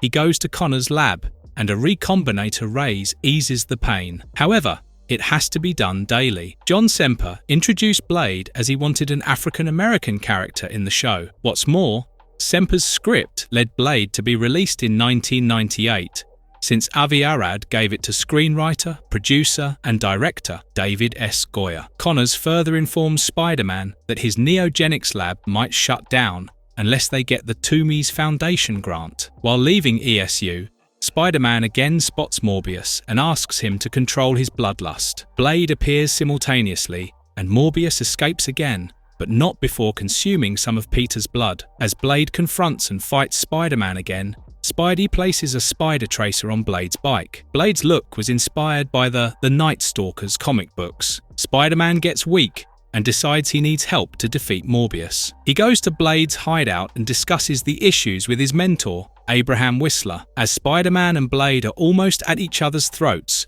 Whistler suggests sharing every information. Whistler's character is not originally in the comics, and when Goyer introduced him in his film script, Semper also introduced the character in his plot. Whistler tells Spider-Man that Blade was born of a vampire father and a human mother, but when she turned into a vampire, he was left in the orphanage. His vampire abilities helped Blade to survive, and later, Whistler found and trained him. However, when Spider-Man shares his plan to cure Morbius, Blade opposes. Whistler makes Blade understand that the cure might also help Blade from turning completely into a vampire. Later, Mary Jane calls Peter and tells him that the police want to meet them at ESU. Terry Lee asks uncomfortable questions about Peter and Felicia's past, and as Peter consoles Felicia, Mary Jane gets upset. She asks Harry out of jealousy, whereas even Morbius watches Peter and Felicia, misunderstanding them. Morbius again breaks into ESU to steal the neogenic recombinator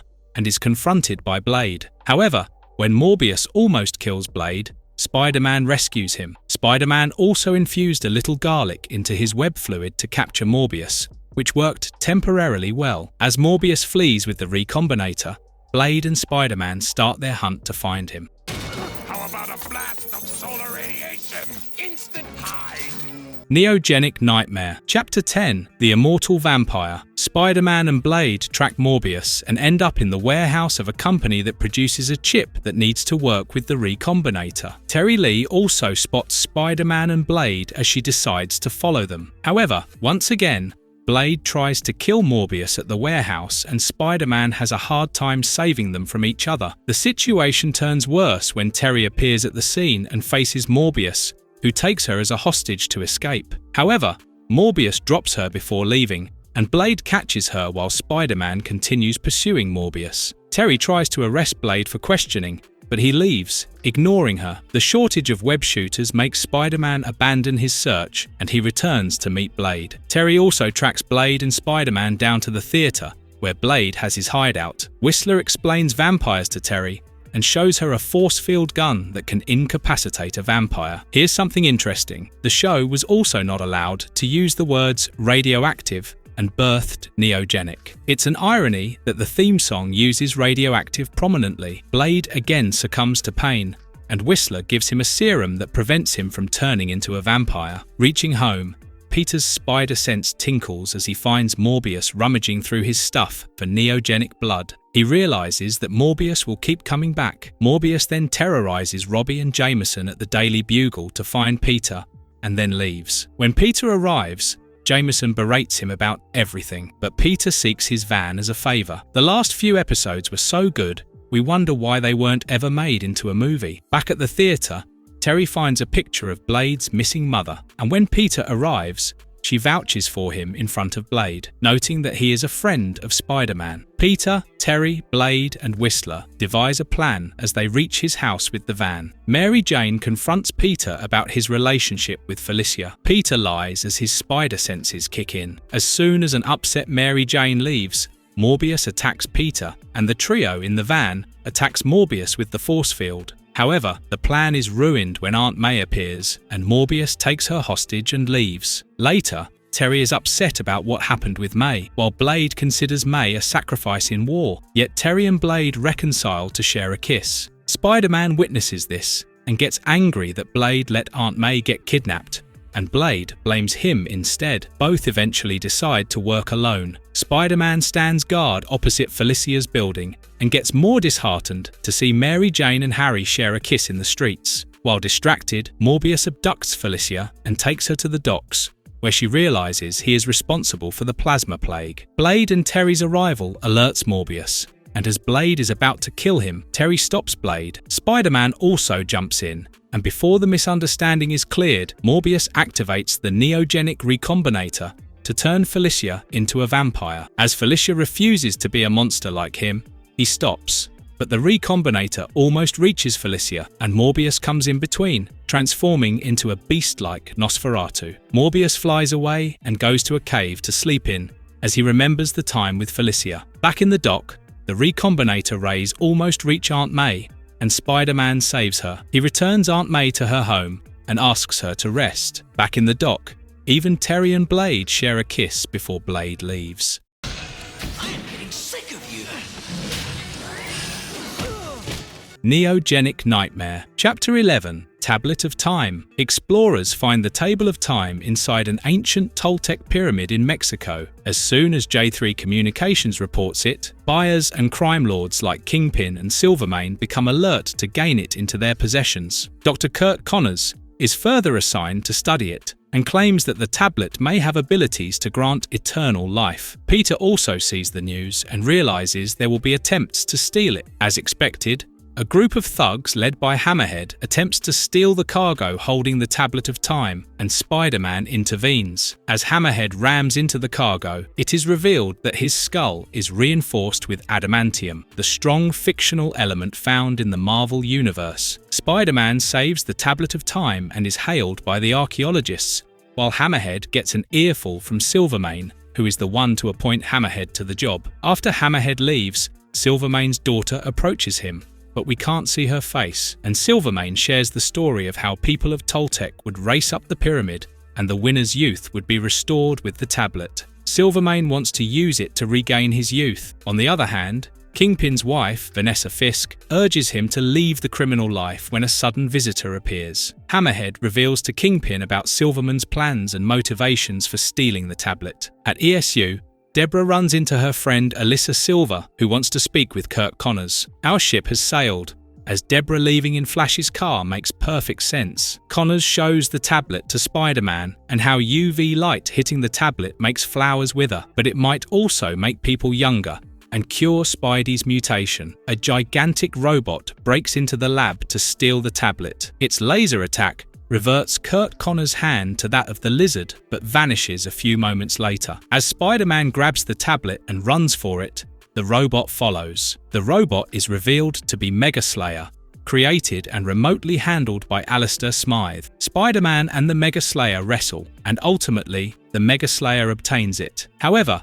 when Kingpin calls him back, the Mega Slayer returns with the tablet. Spider-Man goes back to ESU, where Alyssa Silver asks him out. Alyssa Silver's character is original to the series, whereas Vanessa Fisk is a comic book character who debuts on screen through this show. But enough of fourth wall breaking, as Peter agrees to a date after watching Harry and Mary Jane together. Meanwhile, Kingpin visits Smythe in his lab as he tries to decode the tablet. However, it lets off radiation, and only Connors can control or read it. Kurt warns his wife about people looking for him while Spider-Man arrives, and questions him about the lizard hand. Kurt confesses that this happens when he is stressed. As luck would have it, the Mega Slayer strikes again, transforming Dr. Connors into Lizard. It takes Margaret Connors hostage and asks Spider-Man to inform her husband to meet atop the Empire State Building in 6 hours. Meanwhile, Silvermane appoints Tombstone to steal the Tablet of Time, and our guess is proven right when Alyssa enters as Silvermane's daughter, promising to help set up a trap.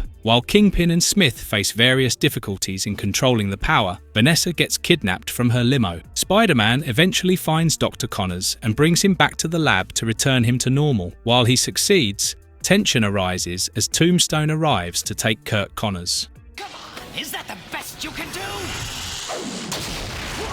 Neogenic Nightmare. Chapter 12. Ravages of Time. Tombstone kidnaps Kurt Connors and releases a smoke that makes it hard for Spider-Man to breathe. Elsewhere, Alyssa waits at the cafe for Peter as she wants to build her alibi. Peter escapes from the smoke in the lab, and on his way, he notices the cafe. He decides to meet up with Alyssa, but the gang war in New York City intensifies as Hammerhead and his thugs kidnap Alyssa in a broad streetlight. Spider-Man intervenes, but is thrown into a pit while liquid cement is poured over him. Spider-Man propels himself by latching onto a van. Meanwhile, Kingpin receives his wife's hair strand as a threat from Silvermane. Although Smythe offers to send the Mega Slayer to rescue Vanessa, Kingpin dismisses him, and Hammerhead enters with Alyssa. In the meantime, Tombstone shows Kurt the Toltec pyramid built inside Silvermane's lair as the old man appears himself, wanting to use the tablet to return to his youth. However, Kurt confesses he doesn't know how it works, and Silvermane locks him in a lab room to find a way. Silvermane is also informed of Alyssa's kidnapping and calls up Kingpin for a fair exchange. Peter meets Smythe via the Mega Slayer on the Empire State Building, but as Connors is not there, he attacks Spider-Man. Smythe is called back, but Spidey manages to set up his new adhesive spider tracer. He follows the robot and notices Margaret and Alyssa held hostage. It's time for the exchange, and Spider-Man intervenes, unaware of Alyssa's real identity. Smythe double-crosses and tries to get hold of all the hostages and the Tablet of Time, but Tombstone springs to quick action and attacks Mega Slayer with a rocket launcher, while Hammerhead grabs Alyssa and takes her on a helicopter. Kurt also helps Spider-Man from Mega Slayer, and although Spidey saves Alyssa from Hammerhead, she knocks him out. One of the amazing stories behind the making of the series is that John Semper made Fox Marvel buy him a complete collection of Spider-Man comics. This probably tells how the stories are loosely based on several issues and have a solid foundation for the series. Vanessa gets secured by Kingpin's men,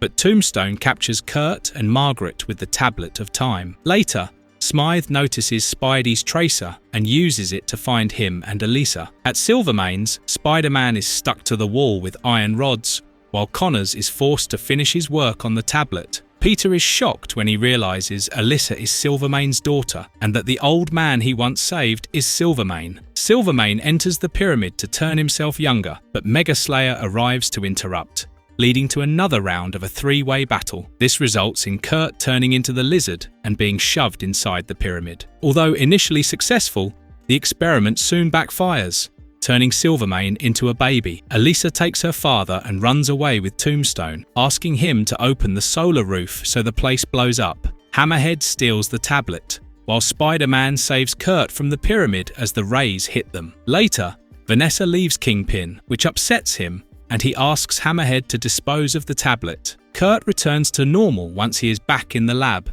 while the episode ends with a glimpse of Adrian Toomes as Hammerhead sells the tablet to him. You didn't say, may I? Neogenic Nightmare. Chapter 13. Shriek of the Vulture. The episode begins at Toomes Aerodynamics as Norman Osborn not only insults Adrian Toomes for his less successful ventures and eyes acquiring his organizations. Toomes attends the call from his home, ignores Norman, dons his Vulture costume, and heads out. He zaps out the energy of a kid roller skating in the park, which turns the kid like an old person, and Toomes into a young guy. Spider-Man watches this and tries to stop Toomes, but Toomes suddenly reverts to his old age and leaves, while Spider-Man goes to help the kid. Later that night, Peter attends the awards ceremony of Toomes Foundation, while Vulture now zaps the youth energy of a security guard and chases Norman to an adjacent building. In the awards ceremony, Kirk Connors wins the coveted Neogenic Recombinator Award and chooses Deborah Whitman as his assistant. During the event, Flash's closeness with Felicia upsets Deborah. Peter notices and goes outside, but his spider sense activates. He dresses up as Spider-Man and saves Norman from Toomes. Once again, Toomes turns old and has to leave the premises until he finds a more prominent solution. Spider-Man manages to get a picture of Vulture, and by logging onto Daily Bugle's database, he finds a close match to Adrian Toomes. The costume and youth-draining talons worn by Vulture debuted in The Amazing Spider-Man, Volume 1, Issue number 387, which aired 2 years before the broadcast of this episode. Peter visits Deborah at the Toomes Foundation lab the next day to warn her. However, Flash is already there, and another guy named Arthur Avis introduces himself to Deborah. Arthur introduces himself as Toomes' second-in-command, and his haughty nature makes Flash both jealous and angry. But doesn't Arthur look familiar? Deborah throws Flash and Peter out of the lab, and Peter tells Flash that Deborah likes him. Sometime later, Kurt arrives at Toomes' office, but Toomes paralyzes him with a neural neutralizer. Toomes reveals that his talons are made using the power of the Tablet of Time, and his anti-gravity wing helps him. The next day, Spider-Man arrives at an amphitheater to see Mary Jane's play, and MJ wants Peter to accompany her as she is going to meet her father. During the play, Vulture grabs Harry, but Spider-Man rescues him. As the time is up, Vulture leaves, and Deborah finally notices him from the lab. She calls Peter to inform, but Vulture steals her youth. Peter heads to Toomes Aerodynamics, where he finds Flash sneaking in with a bouquet. Spider-Man finds Kurt and removes the neutralizer from him. Flash looks for Deborah and finds her in her old state. While Flash confesses his feelings, Deborah returns to normal, but Vulture attack them. Spider-Man fights Vulture, who now switches on the self-destruction timer in the building and paralyzes Spidey. Flash rescues Spider-Man, and he takes Flash out before the explosion. Once everyone leaves, Vulture returns and steals Spider-Man's youth. He also unmasks Peter, but we doubt if he will recognize an old Peter. Connors gave me back my youth and powers. Neogenic Nightmare. Chapter 14. The Final Nightmare. After Adrian Toomes steals Spider-Man's youth, he toys with the maskless old Peter Parker. However, rocks from the blown-up building allow Spider-Man to hide and escape. Peter finds it difficult to act like Spider-Man, and even his voice has matured. He wanders the street alone in sadness and desperation, thinking his life is over, as he doesn't seem to change back. Peter acts as a relative to call in sick for himself at Daily Bugle. Meanwhile, Vulture gets into a dogfight with Norman's helicopter and manages to reach Norman. He reveals himself as Adrian Toomes, but suddenly changes into the Man-Spider. On the other hand, Scorpion is back in the picture and wants to return to his old self. He abducts a loony Farley Stillwell from an asylum and heads towards Connor's lab. It is the last time Martin Landau voices Scorpion, as after winning an Academy Award, he got busy and Richard Mole replaced him. Peter also calls in Connors to seek help with his condition,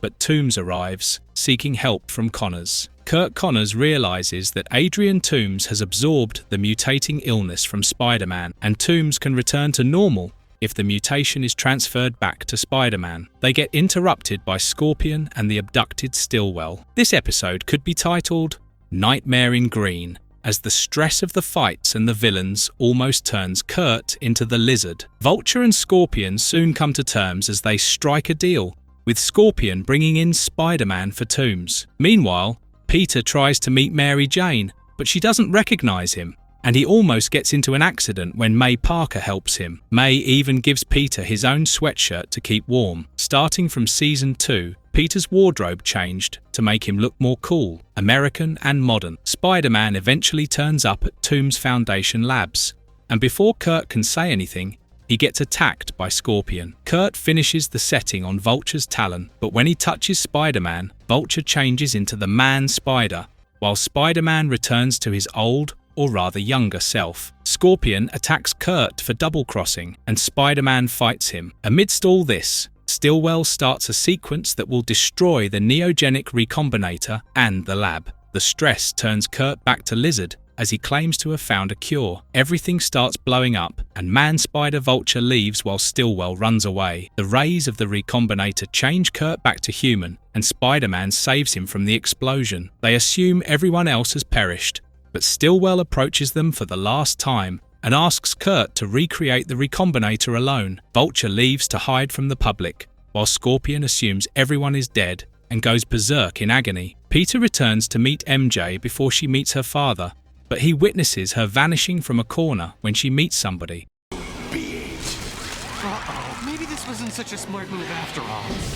Season 3, Sins of the Fathers. Chapter 1, Doctor Strange. Mary Jane has gone missing, and her aunt, Anna Watson, blames Peter for not being there for her. As he wanders through New York City, Spider-Man notices a group of flying ninjas enter a very familiar building. Inside the Sanctum Sanctorum, Wong is meditating when he gets attacked by the intruding ninjas who try to steal the Wand of Watumb. Spider-Man tries to stop the ninjas, but one of them proves extremely strong. During their struggle, the hood of a ninja falls off to reveal it's Mary Jane Watson, but she shoots red lasers from her eyes, attacking Spider-Man. Doctor Strange finally appears, and with his magic, he forces the ninjas to flee. Spider-Man follows them as the group returns to the Center for Reunification building. However, a force field stops Spider-Man from entering. Inside the building, MJ comes to herself and thanks Baron Mordo for letting her visit her father. After everyone leaves, Dormammu appears to Mordo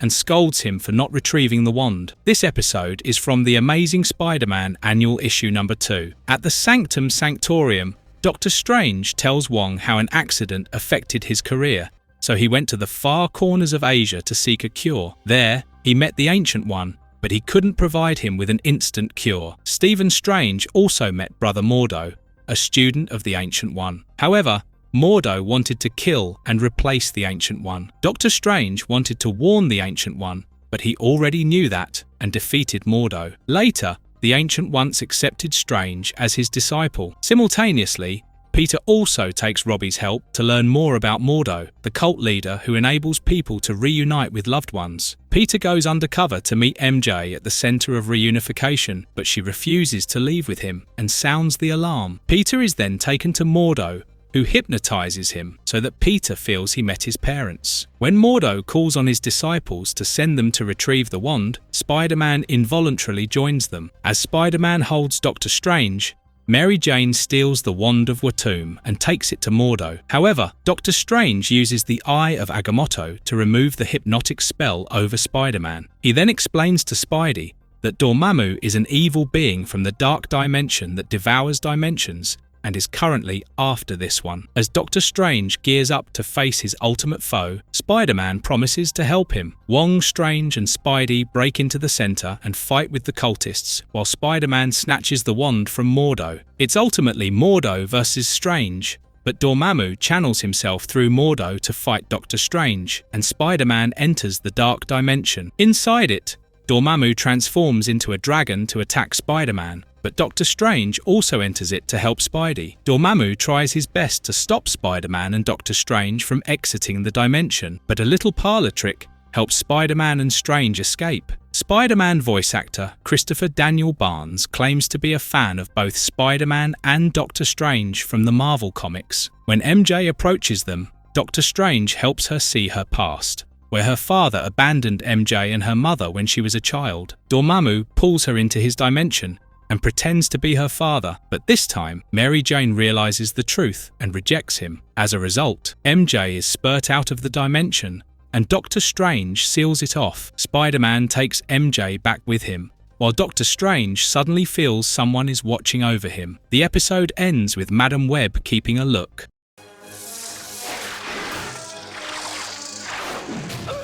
Sins of the Fathers. Chapter 2. Make a Wish. At a Hardy Foundation event, scientist Michael Pingree demonstrated his new invention, the Argon Matrix Laser, which could pass through organic matter but cut inorganic things. Dr. Octopus crashes the event to take the laser and the scientist with him, but Spider-Man is again here to the rescue. The battle between the two massacres the place, and just as Anastasia Hardy worries, it leads to the destruction of the medical labs as Dr. Octopus and Spider-Man run away from it. The next day, Peter finds Spider-Man being blamed for the destruction of the lab, and even overhears J. Jonah Jameson cribbing about it. Peter decides to leave Spider-Man's life and disposes of a fan letter that Robbie had given him. While walking in the alleyway, Peter is confronted by the sinister and mystical Madam Web, who seeks to train him. It is the first time Madam Web appears in the comics, and iconically, she is voiced by Joan Lee, the wife of Spider-Man creator Stan Lee. Madam Web teleports Spidey to her parlor and tells him she will soon require his assistance in fulfilling a mission. Madam Web adds that Peter must have the faith of a child, and then suddenly he is out in the streets as Spider-Man with a fan letter from a little girl's parents. Spider-Man visits the little girl called Maria Tina Elizondo in her bedroom, and the girl asks him to call her Tina, Tina's friend, telling her that Spidey's an alien child from a dying planet is a fun reference to Superman. As she shows her scrapbook of Spider-Man pictures, Spidey recollects his life before he was Spider-Man and how he turned into the hero. It starts with a nerdy Peter Parker asking Liz Allen out, only to be brutally rejected by her and bullied by Flash Thompson. When the neogenically modified Spider bit him, even Professor Stillwell made fun of him. What follows is a very weird dream in which Peter finds himself turned into a spider and drowned in the sink by Aunt May. After Peter discovered his powers, he first took part in showbiz, and the next sequence is what we are all too familiar with, which involves how he turned into a crime fighter. This episode and the next one are a combination of two distinct story arcs from The Amazing Spider-Man Volume 1, Issue number 55, and The Amazing Spider-Man Volume 1, Issue number 238. And we are amazed at how Semper has strung the storylines for such streamlined storytelling. Meanwhile, at Crime Central, Dr. Octopus shows his newest investment, the Octobot, to Kingpin. He attaches the Spider-Seeker to the Octobot to find and kill Spider-Man. In the meantime, Spidey has finished his story and is ready to leave, but Taina requests him to take her for a ride. As they swing through the city, the Octobot spots Spider-Man, and Dr. Octopus is ready to attack. Spider-Man asks Taina to hide while he fights both the Octobot and Dr. Octopus. The episode ends with Dr. Octopus knocking out Spider-Man with a sleeping gas. You will never be rid of me. Sins of the Fathers. Chapter 3. Attack of the Octobot. As Taina hides and watches, Dr. Octopus takes the unconscious Spider-Man in his armoured jeep to his lab. Taina also hides in a small compartment of the jeep and arrives at the lab. Dr. Ock then uses the neural neutralizer to paralyze Spider-Man and tries to open his mask. However, Kingpin calls with the plan to obtain the Argon Matrix laser, and Dr. Ock shows him Spider-Man, explaining that he has Spidey under mind control. Dr. Ock steals Kingpin's idea to use Spider-Man, and when Spidey wakes up, he has no memory. Dr. Ock convinces Spider-Man that he is a terrifying criminal. Yet when Dr. Ock tries to unmask him, the tentacles trigger the Spider Sense. This is another outstanding feature of the series, as the Spider Sense did not feature the classical zigzags, and instead used flashing negative colouring that's relatable and understandable. As Taina watches these developments, she runs out to find an adult and is instead taken to a police station by a cop. The police refuse to believe her,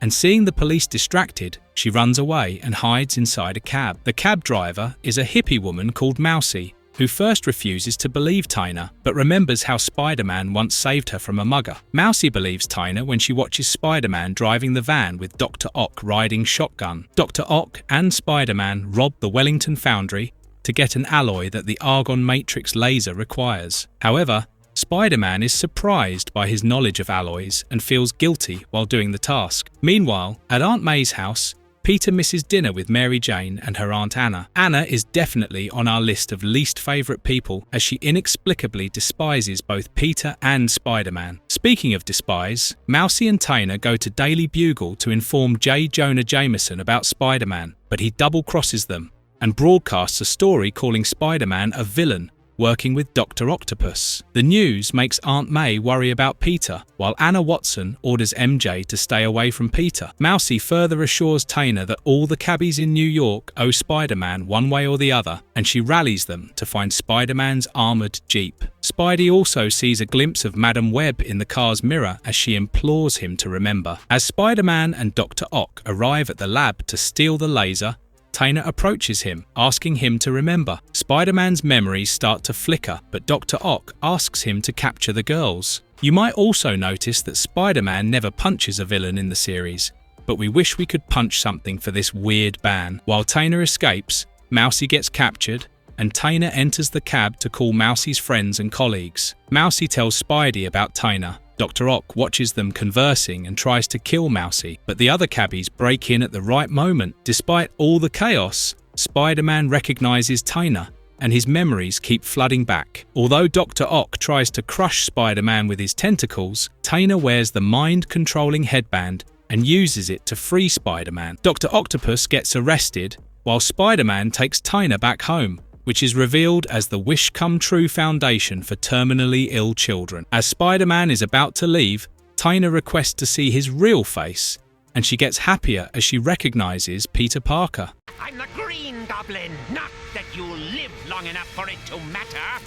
Sins of the Fathers. Chapter 4. Enter the Green Goblin. The episode begins with Norman Osborn and another scientist, Wardell Strom, working on a new chemical weapon. Norman remembers how he was rebuked for polluting by the board of directors, including Anastasis Hardy, J. Jonah Jameson, Wilson Fisk, and others. Kingpin calls to threaten him about delivering the chemical weapon on time. As Norman works on sampling the gas, his absent-mindedness causes an accident and a big explosion, seemingly killing him. Harry hears the news and rushes to the factory, as does Spider-Man. He saves Harry from the disaster, but no bodies are recovered. After this, the board of directors calls Harry and names him successor, but he is not ready as he is still looking for his dad. His aloof behaviour worries MJ, who asks Peter to check on him, but Harry ignores Peter. Meanwhile, it appears Dr. Strom has survived, and Kingpin forces him to continue the chemical weapon research. A mysterious figure with a maniacal laugh starts abducting Oscorp's board of directors. When it's Jameson's turn, Spidey tries to save him, but he notices that the kidnapper is a goblin on hovercraft. However, the goblin introduces himself as Green Goblin, equipped with green gas. The Green Goblin damages Spidey's web shooters, forcing him to retreat. Later,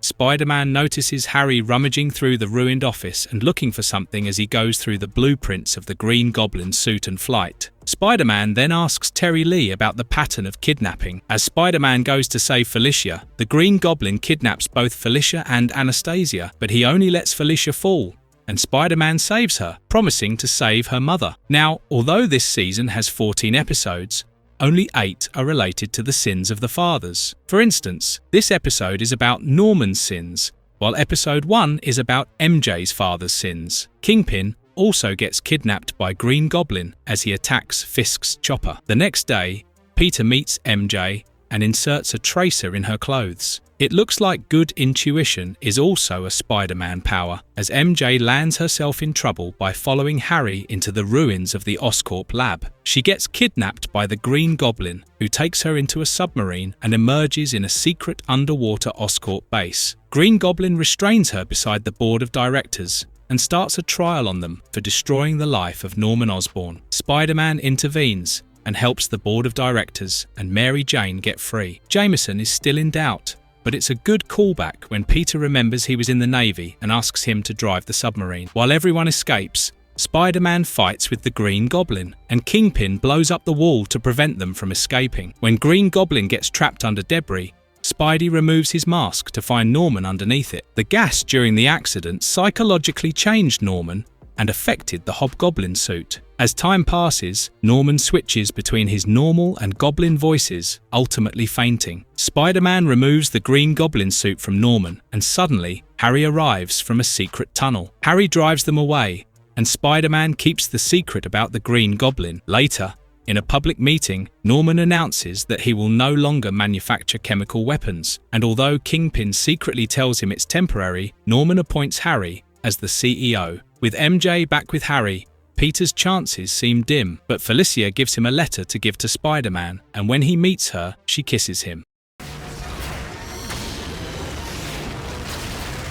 Sins of the Fathers, Chapter 5, The Rocket Racer. This unique episode begins with Spider-Man telling Felicia that he can't date, and soon, duty calls as a bunch of robbers, headed by a man riding a big wheel, breaks into a bank. Despite Spider-Man's efforts, Big Wheel and the gang in jetpacks escape. Somewhere else, a young boy called Robert Farrell buys medicine for his mother and skates through the streets when he comes across one of the gang members being attacked by Spider-Man. The tattooed man accidentally drops some stolen cash and leaves, while Robert emerges from the shadows and picks up the cash. Since Robert has a record of petty crimes, the police arrest him. His mother and Felicia later bail him out, as Robert is part of the Hardy Foundation's science program. The next day, Peter goes to the Hardy Foundation, where he volunteers as a science teacher and finds Robert missing. He is impressed by Robert's gyroscope project. Felicia meets him and turns down a date. It looks like Petey has no chance as Jason Phillips introduces himself, who has supposedly donated money to the Science Center, and Felicia agrees to dine with him. Felicia Hardy could be considered as a replacement for Gwen Stacy in the series. The creators did not want to use Gwen, as she had been dead in the comics for over 20 years, and fans would know she would perish. Now, back to our story. Robert helps his mother in their grocery store when some goons enter, destroy items, and demand protection money. When Peter comes to meet Robert, he refuses to go back to science class as all he cares about is money. Robert runs into the tattooed man on the road and secretly follows him on his skateboard. There, he notices Big Wheel planning to rob a diamond district. Robert also sneakily steals some of the equipment from the warehouse, and after going back home, he uses them to create a jet-powered skateboard. Robert wears a costume and uses the skateboard to break into a jewelry store as Rocket Racer, but he suddenly remembers his mother's words and stops. However, the police and media still follow him, and even Spider-Man pursues him. Big Wheel and the gang also find security footage of Robert stealing gear and set out to eliminate him. Mrs. Farrell watches the news and recognizes Robert, which makes her relapse to her illness. When Rocket Racer gets stuck in a moving elevator, later, Spider-Man saves him. Spider-Man also manages to put a tracer on Rocket Racer and follows him home, only to find that it's Robert. Felicia also enters the apartment and tells Robert about his mother. This is the lowest rated episode in the series, which might be because the villains and heroes made no sense in the plot. As Felicia drives Robert, Spider-Man fends off Big Wheel and the gang. However, not wanting to put Felicia in trouble, Rocket Racer goes his own way. Together with Spider-Man, Robert succeeds in short-circuiting the Big Wheel vehicle, which falls into the water, and Spider-Man saves the man inside it. Later, Robert and Spider-Man also get the thugs attacking the grocery store and get captured. Robert realizes the importance of science and reconciles with his mother, while the episode ends with Felicia starting to date Jason Phillips. But don't be disheartened, as there are still stories to tell, more symbiotes to fight, more allies to be found, and also a wedding that will change the Parker's life forever. What's the matter, kid? Haven't you ever seen Spider-Man before?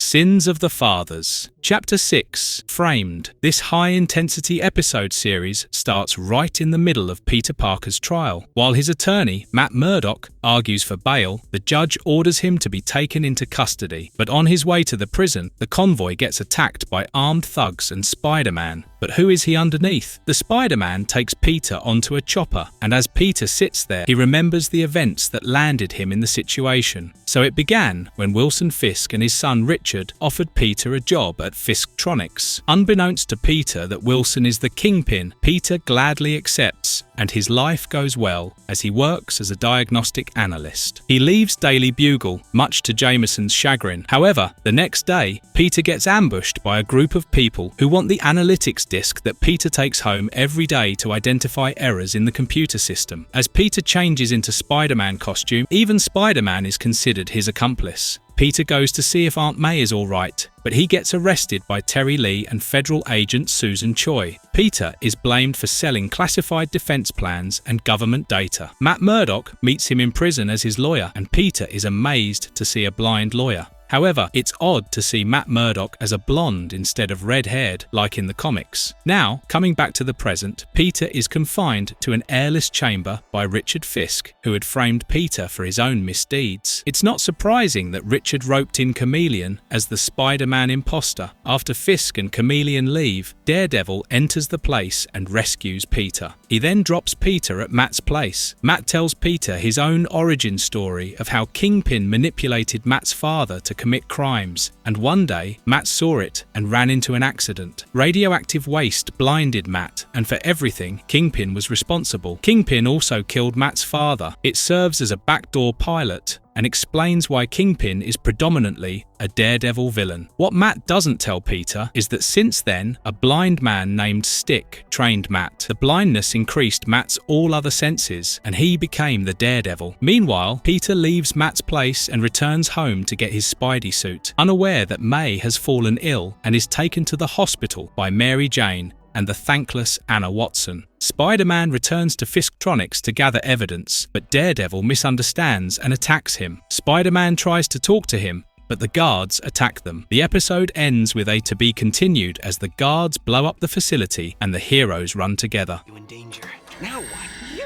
Why, of all the nerve. Anna Watson. Sins of the Fathers, Chapter 7, The Man Without Fear. Spider-Man and Daredevil escape Fisktronics, and Spider-Man downloads all the evidence into a disk before everything goes up in flames. Daredevil leaves with the evidence, assured that it will save Peter Parker. However, this time, Daredevil reveals that Wilson Fisk is the man behind everything, and he is Kingpin. On the other hand, Terry Lee tries to question Agent Susan Choi about the investigation on Peter Parker, as she doesn't believe Peter is guilty, but Agent Choi is adamant that the investigation is complete. At Crime Central, Richard tells Smythe and Kingpin that Spider-Man has obtained evidence when they come across the news that Peter's Aunt May is hospitalized. They expect Peter to be visiting her and hope to catch him there. Peter also comes across the same news at Murdock's apartment and is about to leave when Matt stops him. Matt still understands his emotions as a friend, lets him go, and promises to deliver the evidence to Choi. However, it turns out Choi is a double agent who immediately informs Kingpin when she gets the evidence, but thankfully Terry witnesses everything. A rather funny thing about Daredevil BS&P did not permit to show the horns on Daredevil's mask, and the makers had to make them understand it's not the real devil, but Daredevil. At the hospital, Anna Watson is her vile self, blaming Peter for everything, and Mary Jane can't take it anymore. Peter hears everything and meets MJ in a storeroom. She kisses him and helps him disguise himself as a doctor. Peter meets Aunt May, who immediately wakes up. However, the Chameleon appears as Anna Watson and kidnaps both Peter and MJ, while on the other side, Terry witnesses Richard picking up Choi. Happy with his son's success, Kingpin tells Smythe about his own past. Wilson Fisk was Wilson Moriarty, the son of a criminal who was always body-shamed. When he once got caught by the police, his father forced him to keep his mouth shut. However, Kingpin learned everything in prison and later established his criminal empire, changed his name, and even killed his father. Moriarty is obviously a reference to the infamous Sherlock Holmes villain, as Semper wanted to portray Kingpin as the mastermind behind everything. Peter and MJ are kept in the decompression chamber at Kingpin's mansion, but Terry arrives with a cavalry, and even Daredevil enters the scene. Richard gives the disc to Chameleon, while Kingpin is able to shock Daredevil momentarily. Terry arrests Choi in a brilliant move, and even MJ fights back. In between the fight, Peter sneaks out to change into Spider-Man, and when Kingpin escapes in a chopper, he and Daredevil catch Kingpin, who turns out to be a chameleon. But at least the disc is recovered, and Agent Choi and Richard Fisk are proved guilty. Kingpin apologizes to Peter publicly, but Peter pretends to accept it. Later, Daredevil leaves for Washington, D.C., and Kingpin threatens Smith as he waits for his son to exact revenge. It is also revealed that Jameson is the one to appoint Matt Murdock for Peter, and he shouts at Robbie for reinstating Pete.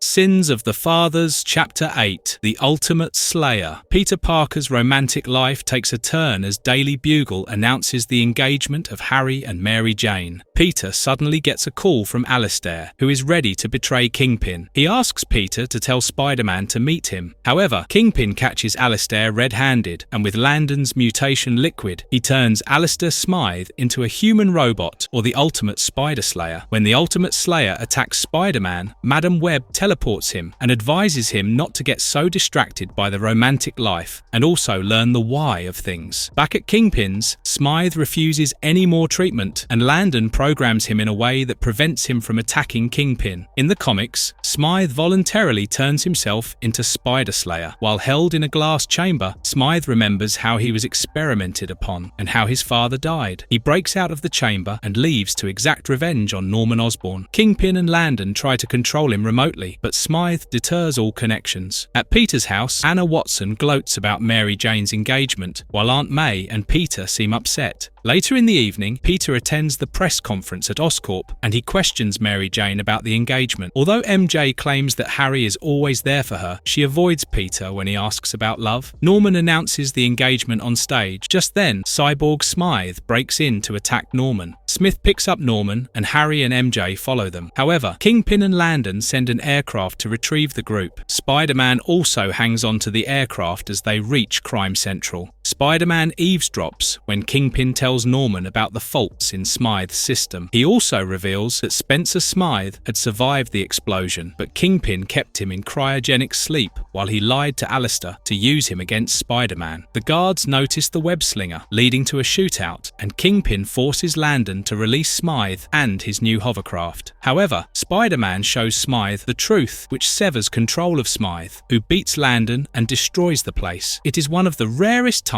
a character punches another, and it's a great moment. MJ gets frustrated by Harry's lack of action, and she takes down some guards. Spider-Man rescues the Osborns and MJ, helping them get out of the building as it's about to blow up, while he tells Smythe that his father is kept 5 floors below. Kingpin and Landon also escape, and Smythe finally finds his father. However, MJ finally realizes she can't be with Harry and breaks off the engagement while Spider-Man swings her near home.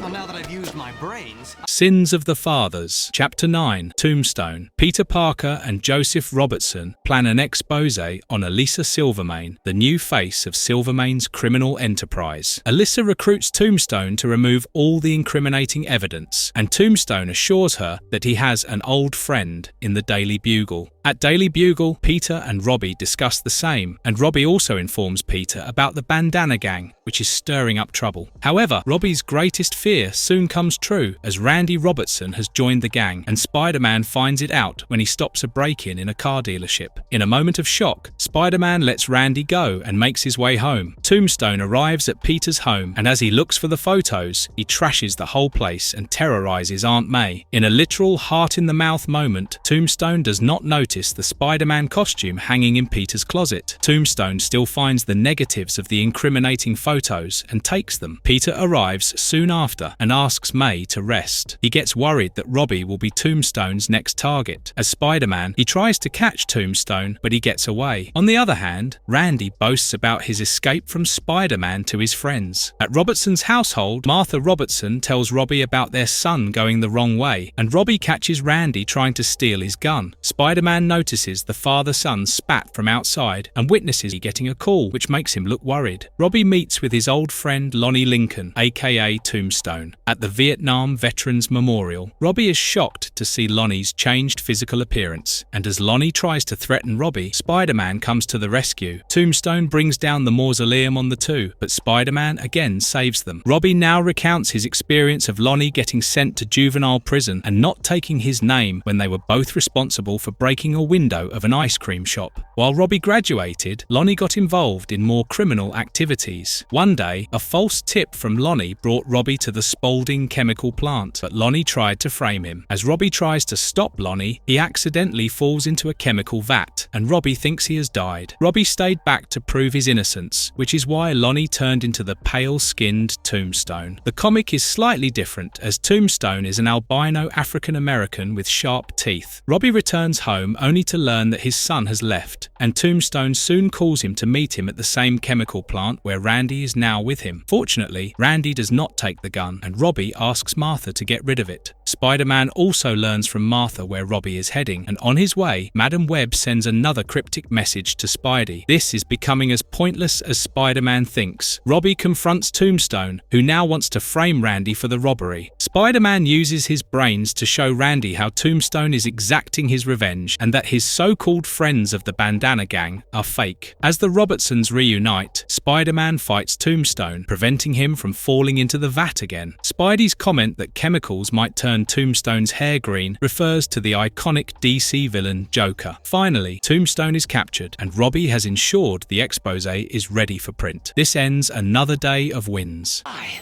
Can I throw it high enough?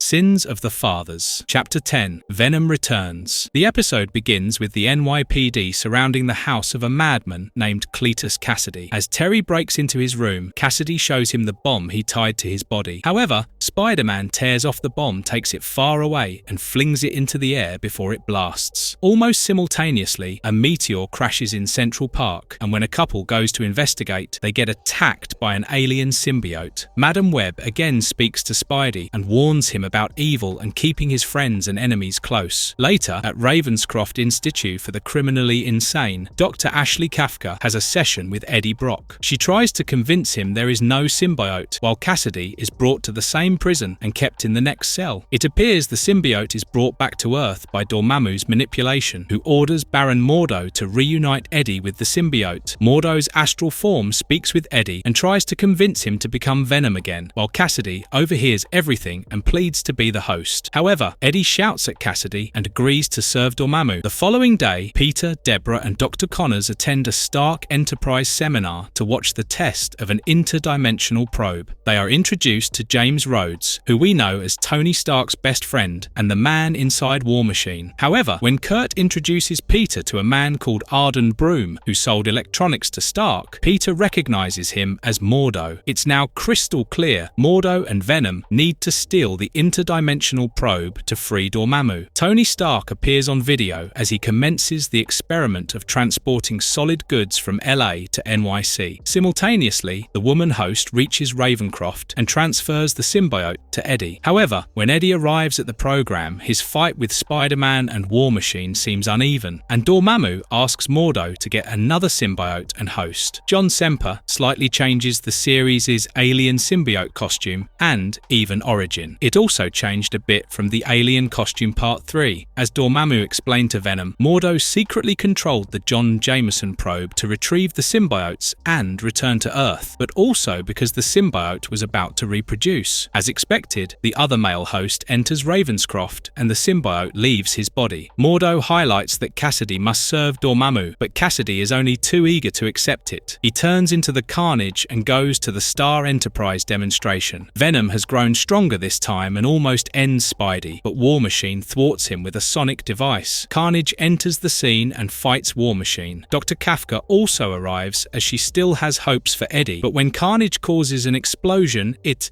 injures her. While Carnage reveals himself to be Cassidy to Spidey, Kafka too wants to see Eddie's face and asks him to fight injustice. Although Carnage considers Venom his father, will Venom reciprocate with it? Sins of the Fathers. Chapter 11. Carnage. Carnage and Venom fight over who will kill Spider-Man, but Mordo reminds them the main mission is to steal the interdimensional probe. Jameson takes the opportunity to unmask the unconscious Spider-Man, but War Machine stops him. However, War Machine is injured, and Tony Stark asks Spider-Man to take him to the hospital. Tony then puts on his Iron Man suit and leaves. This episode is a crossover with Iron Man 1994, and since James Avery voiced War Machine, it's probably during or before the first 8 episodes. On the other hand, Venom and Carnage return to Mordo's place to deliver the interdimensional probe, and are now back to fighting each other, but Mordo tells them that they still need to fill an urn with an equal amount of life force to free Dormammu. Venom leaves as he believes he has done enough, but Carnage is put into action. He goes into the street and draws the life force of several people. He also tries to drain Spider-Man of his life force, but Mordo interrupts and says that Carnage must empty the lot. Back at Peter's place, Mary Jane and Auntie May worry about him when Eddie comes looking for Peter. But since May informs him that Peter has gone to the Daily Bugle, he leaves. When MJ probes him, Eddie teases about Peter's love for MJ. Well, we can add that to the list of good things that Eddie does in this episode. At Daily Bugle, Jameson gets into an argument with Tony Stark and Dr. Ashley Kafka, who plead the case of Eddie and Cassidy. Venom breaks into the building, but Tony and Peter change into their superhero alter ego to stop him. Ashley also encourages Eddie to fight Venom, and he leaves after grabbing Ashley. Spider-Man also leaves to find Venom. Madam Web shows Peter that Ashley has convinced Eddie to separate himself from the symbiote. They arrive at Dr. Kirk Connors, who helps with the separation process, and Ashley and Eddie embrace. Madam Web also shows Spider-Man that Cassidy is ready to attack Terry Lee. Spider-Man tries to stop Carnage, while Ashley also gets a call about Cassidy and leaves to find him. Carnage draws the life force of both Terry and Ashley after subduing Spidey. Peter now realizes Madam Web's message as he seeks the help of Iron Man and Eddie to find Mordo's lair. However, Eddie reunites with the symbiote, and together they go to fight the ultimate evils. Now, isn't this the best episode? Mordo and Carnage succeed in bringing Dormammu to this dimension in exchange for the life forces, but Spidey asks Iron Man and Venom to fend off Mordo and Carnage while he changes the polarity of the interdimensional probe to send Dormammu back. However, it also requires sending Carnage to the other dimension. As the life forces return to their bodies, Ashley wakes up and Carnage tries to pull her to the other dimension. Venom intervenes and Eddie confesses his love for Ashley as he goes to the other dimension. Later, Ashley and Spider-Man discuss that Eddie must have found peace, but as per Madam Web, more horrors now await Spidey. Sins of the Fathers. Chapter 12. The Spot.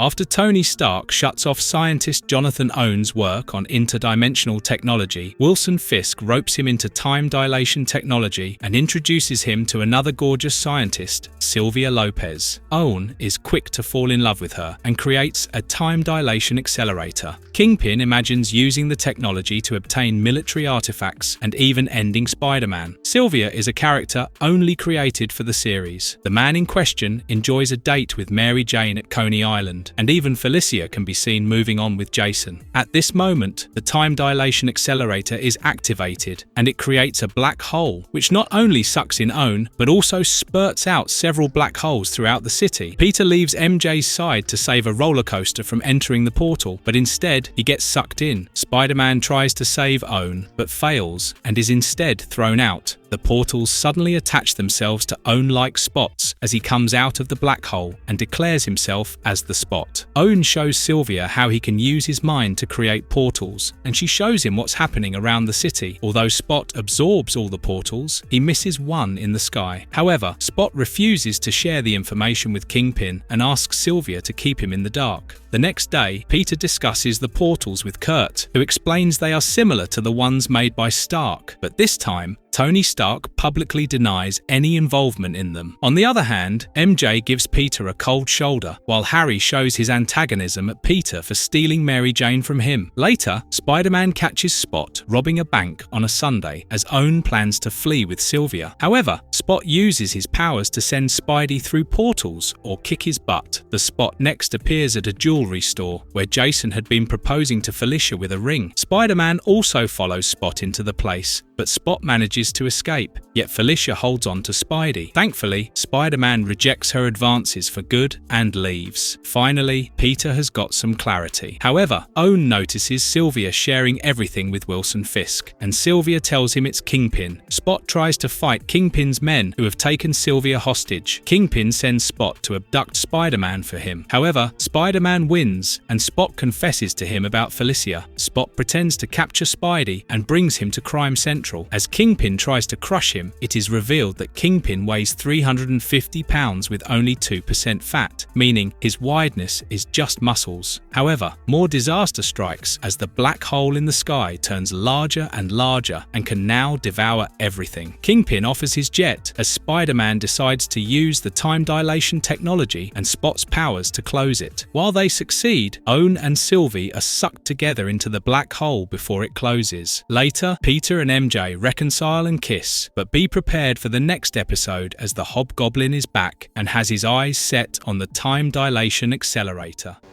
Can't you guess? Jason! Sins of the Fathers, Chapter 13, Goblin War. While Spot and Sylvia might be stuck in limbo, the time dilation accelerator is not, as it drops in a park and is found by an old man. When the man takes it to the pawn shop and switches it on, a vortex appears in the New York sky. Mary Jane and Peter have been out on a date, but she fears she attracts supervillains, so they can't have an easy dating life. When the vortex appears, MJ understands that Peter has to leave and cover it. However, before Spider-Man can do anything about it, Hobgoblin steals the time dilation accelerator. Hobgoblin notices the time dilation accelerator's power reducing and speaks to his spy working for Kingpin. Since Kingpin will cease producing the power packs, Hobgoblin approaches Kingpin to make a deal. He promises to rob the gold repository with Kingpin, but Herbert Landon suggests that Kingpin should find out Hobgoblin's real identity. Peter and MJ attend Felicia and Jason's engagement party,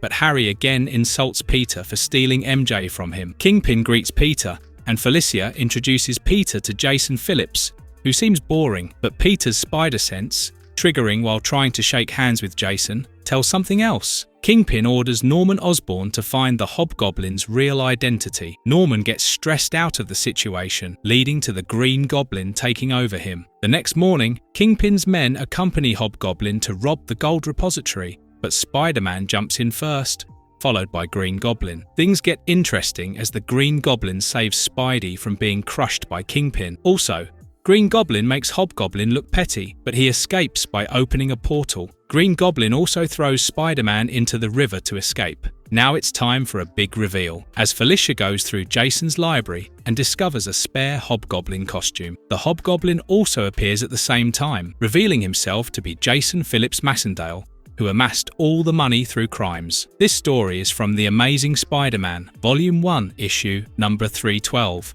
But Harry is the Green Goblin in the comics. The Green Goblin also abducts Jason, taking them to Oscorp Labs. Spider-Man also decides to look for the goblins in Oscorp, and as Green Goblin lowers the couple to a chemical vat, Spider-Man saves them. He also damages the time dilation accelerator, but Green Goblin still steps into it without paying any attention to Peter's warning. When Jason is taken into custody, Felicia feels she is unlucky, like a black cat, which fans must know is a foreboding. Green Goblin also survives the limbo and comes out of the portal unscathed, promising to modify the time dilation accelerator so that he can seek revenge on all that try to harm Norman. You'll never believe how easy this was. Believe this!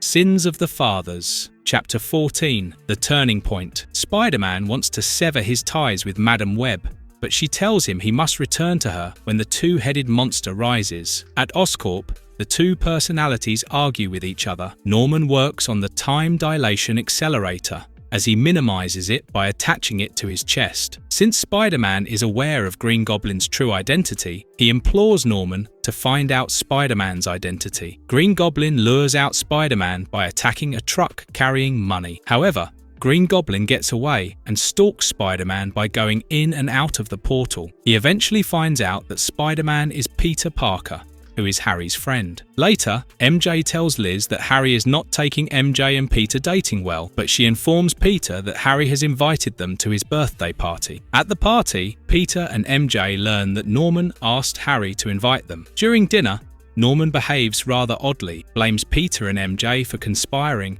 and shares that he and Peter share a secret. Peter realizes that Norman has learned of his identity and arranges for a small explosion that will distract everyone. This series is the first to start the trend of MJ being Peter's leading lady. The series also inspired the Spider-Man movie trilogy by Sam Raimi. After everyone leaves the building, Peter goes to save Norman, but he has already changed into the Green Goblin. He attacks Peter, whose web shooters are still in his pocket. The Green Goblin takes Peter for a ride and onto the George Washington Bridge. However, if you look carefully, it's more likely designed after the Brooklyn Bridge. In the meantime, Peter manages to wear the web shooters and get free of his restraints. He gets rid of his suit and dons the mask to fight as Spider-Man, but Goblin escapes using the portal. Spider-Man deduces Green Goblin to go after Aunt May, but he finds her sleeping peacefully. Green Goblin picks MJ up from her house and takes her to the George Washington Bridge. Spider-Man follows and fights with Green Goblin while also trying to convince them that the Goblin lied to Norman. But during the fight, the pumpkin bombs and missiles cause MJ to fall over. The time dilation accelerator also falls off, and as it gets switched on, MJ falls into it before it closes. Believing Mary Jane fell into the river, Spider-Man becomes furious and searches in the water to no avail. He fights Green Goblin ferociously, and when the time dilation accelerator almost sucks in the Green Goblin, Peter has a slight dilemma. Although he tries to help, a karmic intervention causes the glider to push Green Goblin into the portal before it closes. When Peter calls Madam Web for help, she refuses him, and he ends the training. The season ends with MJ calling out for help inside the limbo. My plans again. Seasons 4. Partners in Danger. Chapter 1. Guilty. Images of Mary Jane and the Green Goblin haunt Spider-Man. He remembers how Anna Watson became almost delirious due to worry, and even Harry was upset at losing both his father and MJ. Feeling extremely guilty, Peter decides to hang up his suit and informs Robbie that he will not take Spider-Man pictures anymore, but he might have to change his decision soon. That night, Robbie gets knocked out by a gas when he hails a taxi ride and wakes up in a ship in the dockyard the next morning. He is wearing a mask, and smugglers are calling him Mastermind. Spider-Man appears at the docks for his last mission, and a confused Robbie gets startled when the gun he is holding automatically fires at Spider-Man. Spidey recovers and defeats the smugglers, but everything is all too easy, and the men surrender in the name of the Mastermind. However, Spider-Man is shocked to see Robbie is the Mastermind. During the court session, no evidence supports Robbie's claims, and the jury finds him guilty. The world was already blaming Spider-Man for MJ's disappearance, and now Randy and Jameson blame him for Robbie's situation. Peter develops the photos and realizes that Robbie is not shooting. When Peter shows it to Jameson, he leaves alone to find more clues, calling himself Jigsaw Jameson. The entire event is orchestrated by Kingpin and Landon. Kingpin also ensures that Robbie is sent to Rooker's Island prison. It is the first time Ned Leeds is introduced in the series as a reporter for Daily Bugle. However, his girlfriend, Betty Brant, never features in the series. Also, Julie Bennett voices Aunt May after the death of Linda Gary. Now, moving on, Spider-Man tracks Jameson, who first speaks with a cop friend to learn about where he can get a high-tech weapon, and Officer Mills directs him to Joey Nails, who owns a restaurant called Baby Joe's. The server at the restaurant recognizes Jigsaw Jameson and shows him to Joey, who is an ex-informant to Jameson. Although Joey tries to play smart, Jameson gets the upper hand as he finds a warehouse storage record and leaves. Spider-Man follows Jameson to the warehouse, but goons shoot at them. Spider-Man saves Jameson from bullets and even an explosion, but then they discover an arsenal of weapons and remotes for the gun Robbie was framed with. While Jameson leaves with the evidence, Spidey goes through the computers in the warehouse's basement and realizes that Kingpin is involved. He also gathered data on Richard Fisk and Tombstone on Rooker's Island. Simultaneously, Tombstone and Richard are about to get their revenge on Robbie when Spider-Man breaks in. The villains decide to use the distraction to escape and even grab Robbie to make him a fugitive. However, Spider-Man throws the villains out of their escape chopper and they get surrounded by the police. He also grabs the mole police and Robbie to escape the chopper before it crashes. Later, Jameson proves Robbie innocent, and at a welcome back party at the office, Robbie insists Peter believes in Spider-Man and takes his pictures. Stand back! The cat is my prisoner! Partners in Danger. Chapter 2.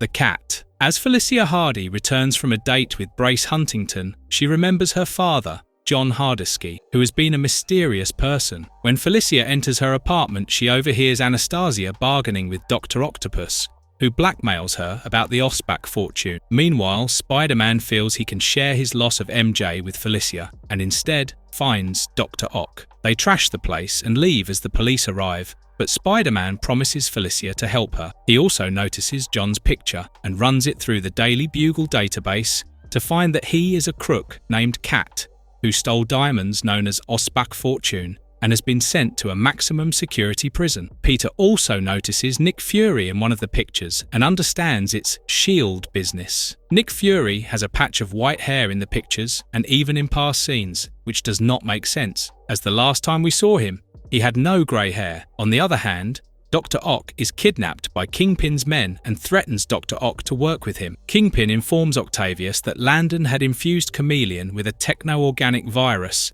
that made him a cyborg that can change appearance without the belt, and whatever he sees can be seen by Kingpin and Landon. Chameleon is now imprisoned in S.H.I.E.L.D.'s flying fortress, with Cat as his cellmate. The villains want to break out Cat as he holds a lucrative secret. Peter steals Jameson's S.H.I.E.L.D. badge to call on the agents, but they misunderstand him and almost parcel him to the flying fortress. However, Fury refuses to divulge any information about Cat to Spider-Man and leaves, but Spider-Man forcibly copies the data and is about to leave when Kingpin's men attack the S.H.I.E.L.D. base. Chameleon appears as Fury to break out and releases John. The series has changed Felicia's dad's name from Walter Hardy to John Hardesky, while in the comics, Anastasia is also named Linda Hardy. Spider-Man escapes, while Chameleon morphs into John. As Kingpin takes away the real one, S.H.I.E.L.D. takes Chameleon back to prison, unaware of the exchange. Later, Peter goes through the files and learns that a 13-year-old John was lied to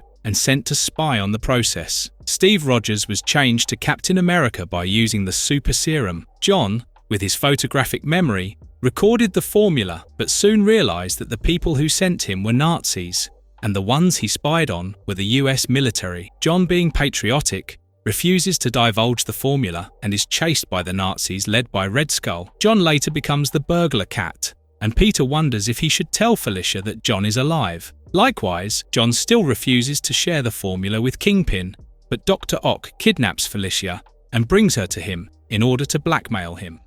Surrender, Spider-Man! Unless you want to see if this little cat truly has. Partners in Danger. Chapter 3. The Black Cat. It's been days since Felicia and Anastasia Hardy are missing, and Peter is worried. At this time, the Black Cat is introduced, who breaks into a jewelry store to steal diamonds. She notices Spider-Man and draws his attention. Then she knocks him out and kisses him before leaving. Fury also learns that they have Chameleon instead of John Hardesky. Simultaneously, Black Cat returns to Kingpin and delivers the diamond. Black Cat is revealed as Felicia Hardy, who can change into the two versions at will, with Black Cat being more mature and muscular. John was forced to share the super soldier formula, and Landon improvised it and tested it on Felicia. While the father and daughter are sent back to the holding cell, John helps his daughter escape so that she can get help. John Semper Jr. was a big fan of John Philip Law, who voiced John Hardesky in the series. In fact, Semper made Law sign the Laserdisc copies of Danger Diabolic, which is Semper's favourite movie starring Law. At Daily Bugle, Jameson inquires Peter about Felicia's whereabouts and tells him that Anastasia is staying at his penthouse. Despite the fact that Anastasia hates Spider-Man, he implores her to share the problems so that he can help, and gives Anastasia a spider tracer. Spider-Man again encounters Black Cat, but they can hardly discuss anything as they get chased by S.H.I.E.L.D. agents in hoverbikes. What follows is a brilliant chase sequence with Black Cat riding a bike and Spidey in the back seat. They make a fine team of action and banter, which helps them lose the tail. They forge a plan after discussing everything. Cat attempts to escape, but gets caught by Kingpin's men. Kingpin orders his men to eliminate Cat and Black Cat together. However, the real Cat appears in the lab and deletes all the super soldier serum formulas from the computers. Meanwhile, the Cat with Black Cat is revealed to be Spider-Man as the duo fights the goons on Kingpin's plane. But once again, Dr. Ock gets involved, and even the S.H.I.E.L.D. agents find the plane. The altercations lead to Dr. Ock falling and escaping in a parachute, while Spider-Man also saves Black Cat with his own webbing. John reunites with his family before leaving with Spider-Man. However, it's a little odd that Spider-Man doesn't ask Felicia where she was all this time. John takes Spider-Man's help to surrender to S.H.I.E.L.D., and Nick Fury finally realizes that Spider-Man could be an ally. John asks Spider-Man to keep it a secret from Felicia, while Spider-Man feels he has again found a friend in Black Cat. Leave me alone! You've got to calm down. There is something here you don't understand. Partners in Danger, Chapter 4, The Return of Kraven. As Aunt May decides to stay with Anna Watson, Peter feels she is the kindest person on Earth who always helps each other. But Peter doesn't feel the same anymore. The days without Mary Jane have turned him bitter and angry at the world. Later, he visits the Hardy Foundation to discuss the science program's budget with Felicia and Anastasia, but Kraven the Hunter breaks in and destroys the lab. Peter changes into Spider-Man and confronts him, and even Felicia leaves to change into Black Cat. They try to stop Kraven, but he blinds Spider-Man with a gas and leaves. Spider-Man and Black Cat return to the lab to find the Wonder Serum that Mariah Crawford has been working on is missing. Spider-Man goes after Kraven, but asks Black Cat to stay away from fighting crime as it only brings trouble. Spider-Man gets into a fight with Kraven, and Black Cat joins in, but when Black Cat goes to rescue a stray cat from Kraven's path of destruction, she slips. Spider-Man saves her, but almost gets impaled. Kraven warns Spider-Man not to interfere and leaves. Meanwhile, the news of a Night Stalker spreads around New York City as a feral animal keeps attacking people. Deborah ropes in her boyfriend Flash to collect samples to investigate. One of John Semper's best ideas is creating strong female characters for the series. He felt that, in the comic, the women are mostly two-dimensional, so he made even Aunt May and MJ strong in different ways. Anyway, Peter creates a more reinforced web fluid to capture Kraven and notices a depressed Harry looking at MJ's house from the streets. Peter decides to check the zoo for Kraven, while Deborah and Flash also enter it to investigate. The Stalker attacks them, and Spider-Man comes to the rescue and throws the Stalker into the bush. Kraven also appears and almost feeds Spider-Man to the lions, but Black Cat saves him. Kraven declares that what he is hunting is a tragedy. While Spider-Man follows Kraven, Black Cat discusses the issue with Deborah. Spider-Man tracks Kraven in a park and restrains him with a web fluid. Kraven declares the Stalker is a monster created by him that killed Mariah. Spider-Man gets extremely upset and is about to pounce on Kraven, but Black Cat arrives and explains that Deborah found the sample to be of a female. Kraven then tells the story of how Mariah caught the plague in Africa, and Kraven saved her with the Wonder Drug. But after they returned to New York, she turned into a monster,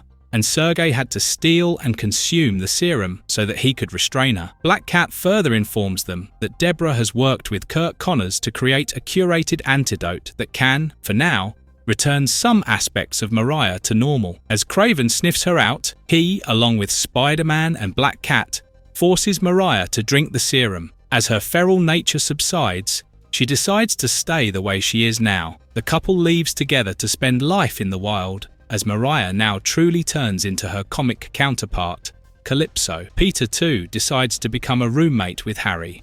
Somebody help him! She's right. Come on. But isn't he one of the bad guys? Partners in Danger. Chapter 5. Partners. A lot happens over this episode. It begins with Black Cat noticing a Hardy Foundation truck she is not aware of going somewhere. She gets on top of it and follows while Spider-Man also hangs onto the truck. As the truck enters a Toomey's warehouse, Black Cat engages with the goons, and Spider-Man comes to her aid. Surprisingly, Smythe appears out of nowhere and abducts Black Cat. Smythe then informs Alyssa Silvermane that he has everything, including Black Cat, who will help them with their mission. Alyssa is now catering to her toddler dad, watching toddler Silverman talk in a baby voice and ask his daughter to change his diaper is one of the best things in this series and is sure to bring more gags than imagined. But Silvermane is not kidding. He and Alyssa have roped in Smythe to use Toombs' technology of turning young and the knowledge of the Tablet of Time to reverse engineer the Neogenic. Smythe points out that he still needs either Vulture or Scorpion to turn Silvermane young again, and so he plans to use Black Cat as leverage to blackmail Spider-Man to do his bidding. Smythe gives Spider-Man 24 hours to do it, and Peter spends 8 hours researching but fails. He visits Kurt as Spider-Man and asks him for a favor. Kurt calls J3 Communications and provides a television announcement that he has made a breakthrough in neogenics. This reminds us that the show also banned the use of realistic weapons, so you would rarely see anybody getting a gunshot or knifed. Scorpion lives in a rundown apartment and has held Vulture prisoner so that he can later turn Scorpion human again. Vulture continuously switches between his younger and older self, while Scorpion's fiancée Sarah asks him to leave crime. When Scorpion watches the news, he locks Sarah and leaves to rob a bank. Spider-Man captures Scorpion, and now that his plan has worked, he informs Smythe. Meanwhile, Sarah escapes and watches Spider-Man take Scorpion to Big Baby Diaper Warehouse. Sarah returns to free Vulture and asks him to help Scorpion. The term neogenic intrigues Vulture, and he accepts the deal. However, Smythe double-crosses Spider-Man and also confines him alongside Black Cat. Silvermane has promised to help Smythe make a clone body for his father's mind to transfer in. As baby Silvermane and Spider-Man are tied to separate gurneys, Smythe activates the neogenic recombinator to start the experiment. Vulture enters the scene at the prime moment, and the shootout enables Spider-Man to get accidentally freed. Spider-Man helps Scorpion and Black Cat get free from glass bubbles, while Vulture takes Spider-Man's place in the gurney. As a result, Vulture turns young permanently, while Silvermane turns extremely old. It looks like Alyssa will have to continue changing Silvermane's diaper. The ungrateful Smythe fights Scorpion, but as Sarah requests help, Spider-Man and Black Cat help Scorpion. The battle damages the generator, and it's about to explode, so Alyssa ensures the heroes, Scorpion and Sarah, are trapped. Alyssa, Smythe and Silverman escape in a chopper, whereas Spider-Man tricks Scorpion into corroding the walls with his acid. The four escape before the warehouse goes up in flames. While the lovers reunite and Vulture flies away in ecstasy, Spider-Man and Black Cat also find happiness in their new partnership.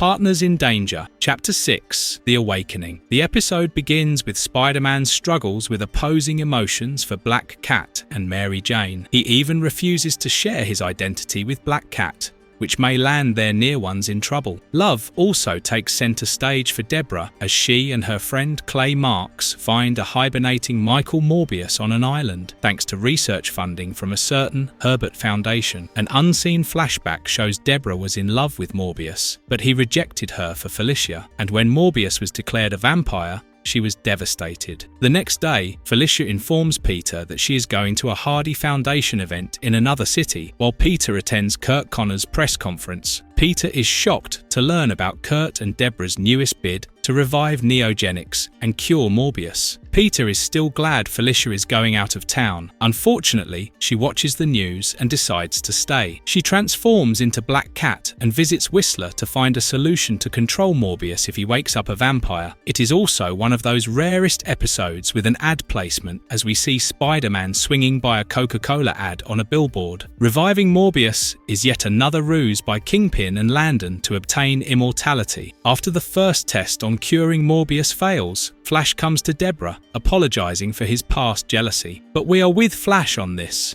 Morbius is not a sparkly vampire or Count Dracula, so why are girls falling for him? As Flash and Deborah reconcile, they are interrupted by Landon and Shocker, who have come to retrieve Morbius. Spider-Man arrives at the scene to speak with Kurt and falls right into the action, which accidentally wakes up Morbius. Morbius attempts to drain Spider-Man of plasma, but this time, Black Cat intervenes and Morbius escapes. Black Cat finds him and reveals herself as Felicia. She promises to help Morbius find peace and asks him to meet at the clock tower later. Meanwhile, Spider-Man faces off with Shocker and Landon at Felicia's apartment, and Black Cat takes Spider-Man out of the situation. Black Cat returns to Whistler and obtains a gun that will put Morbius to sleep. However, Black Cat and Morbius are interrupted by Shocker and Landon as they abduct Morbius. Spider-Man arrives late at the scene but helps Black Cat track down the criminals. They end up in a mortuary, where Kingpin and Landon continue retrieving all neogenic information from Morbius. This reduces his monstrous form, but still keeps him a vampire. As Spider-Man and Black Cat break in, Kingpin tries to crush Black Cat, infuriating Morbius, who breaks free of his glass chamber and attacks. Morbius drains Landon, but Black Cat is unable to pull the trigger on Morbius.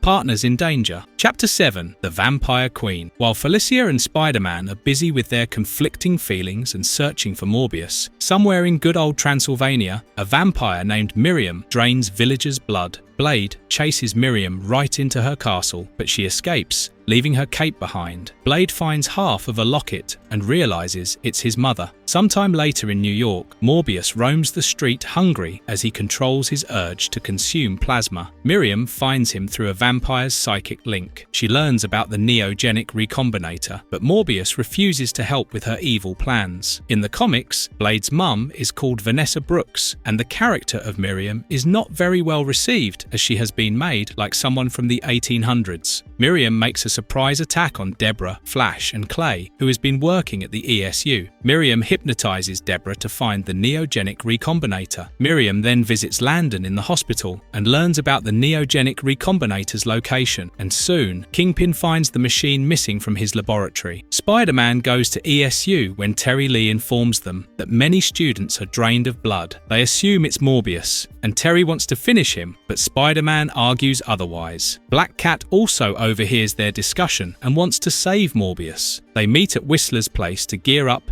and track down Morbius to a warehouse, but it turns out to be Miriam. When Miriam drops a paper, Spider-Man notices its instructions for neogenic recombinator. Whistler tries to kill Miriam, but Blade enters and stops him, declaring it his mother. Miriam recognizes Blade, but when Miriam is about to drain Black Cat's blood, Morbius comes to save her. Miriam escapes, and Blade follows her, while Morbius promises to help them track down Miriam. However, the lack of plasma has weakened Morbius, and Black Cat asks Whistler to give him the same serum that he gave to Blade. While Morbius recuperates, Terry meets up with Blade and tries to convince him that Miriam should not be trusted. Terry is also a character specifically built for the series, and Semper named her after his sister. On the other hand, Harry becomes suspicious as Peter leaves the apartment through the window again. Harry even notices a torn Spider-Man mask in Peter's drawer. Miriam has, of course, lied to Blade about turning into a human. She uses her modified neogenic recombinator to turn a young punk couple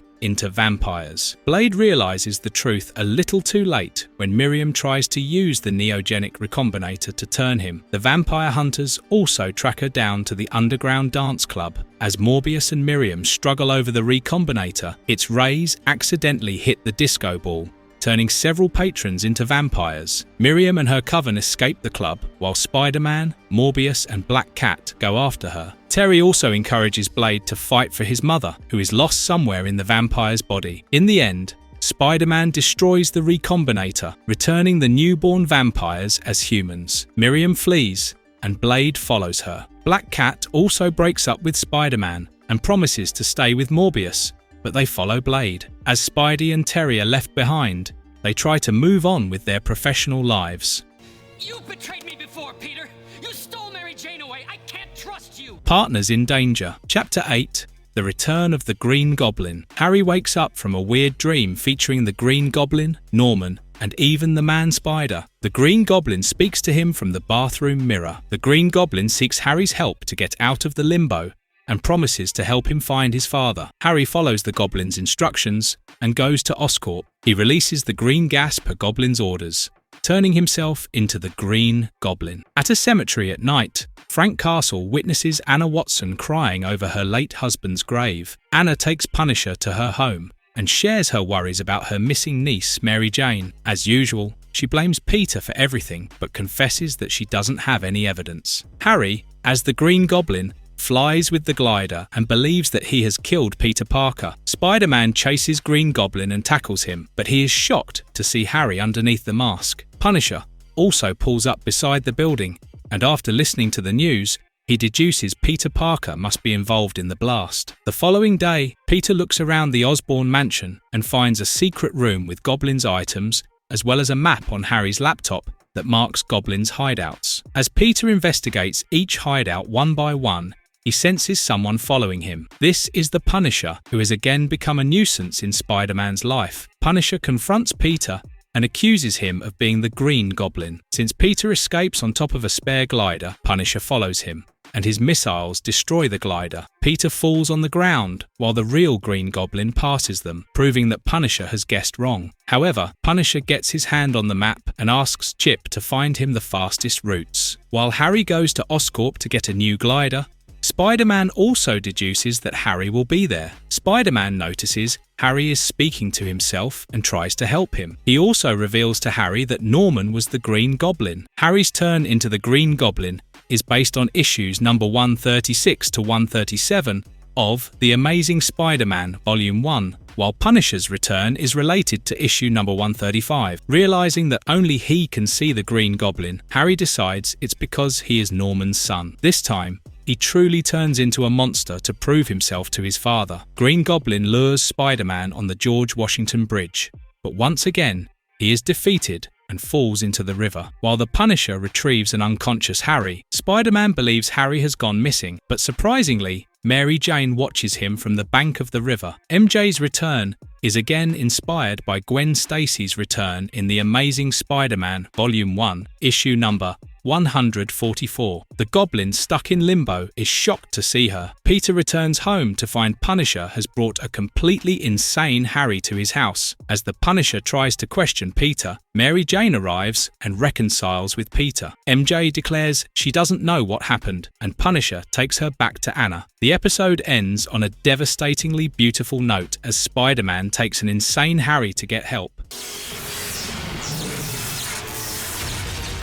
Partners in Danger. Chapter 9. The Haunting of Mary Jane. A pirate-themed fundraiser attended by Daily Bugle becomes a hot mess after it gets attacked by a bunch of skeleton-like robot pirates. The robbery is led by Mysterio, who steals treasures recovered from an old Spanish ship. As Mysterio confines Jameson and Spider-Man in the building, Spider-Man still finds a way out to escape with Jameson. Jameson still suspects Spider-Man must be involved in the robbery, but at this point, Peter just ignores him and leaves to find Mysterio. Spider-Man captures Mysterio, looting the treasures, as Spidey is now quite adept at understanding how the illusions work. The next day, Mary Jane tells Peter that she has been offered to fill in for actress Miranda Wilson, as the actress went missing after the bridge accident caused by Quentin Beck's careless mistake. Ms. Wilson is an original character created only for the series, and she looks like MJ. Peter doesn't like the idea, especially since MJ will work in the same Wonder Studios where Mysterio had previously attacked him. Moreover, a voice haunts MJ, and an apparition of her father lures her into an underground cave beneath the green room. When MJ is late for the shoot, Peter suspects something and goes to investigate. As Spider-Man, he stops MJ from following the apparition of Philip Watson. Although Spider-Man saves MJ from the underground chasm, he suspects Beck is involved. Spider-Man visits Beck in the prison to see if he is human or an android and places a spider tracer on him. However, Beck realizes this and uses the battery from the tracer to power up his hidden holocube and escape the prison. A disaster strikes the next day as MJ gets trapped in a whirlpool during a stunt scene shooting. Spider-Man follows to rescue her and assumes that the man posing as MJ's father is in fact Mysterio. However, things get complicated when another Mysterio appears and saves Spider-Man. The real Mysterio explains that the other Mysterio is an automaton. It was when he was working for Kingpin that he got the technology to create automatons. As Mysterio takes Spider-Man through the catacombs, several automatons, looking like the past supervillains, continue to attack Spider-Man. Spider-Man 1994 is one of the first animated shows that used CGI for background scenes. The additional 3D backgrounds were from Kronos Studies, US. Inside the catacombs, a lab is revealed, which is maintained by Miranda Wilson, who has now turned into a cyborg and can control the automatons. She has lured MJ so that she can transfer her consciousness into MJ and live her life. A flashback reveals the explosion deeply scarred Miranda, and she hid inside the caves beneath the studio. Beck found her and helped her survive with the machines. The transfer of consciousness doesn't work, and Beck reveals that it was a lie to keep Miranda hopeful so that she lives. Miranda releases MJ and Spider-Man, asking them to leave. She blows up the lab, and Beck decides to stay back as it goes up in flames. Suicide has been a common theme in the series, and we wonder why this was not on the censored list. Once they are out of danger, Spider-Man confesses his feelings to MJ and takes off his mask. Thing like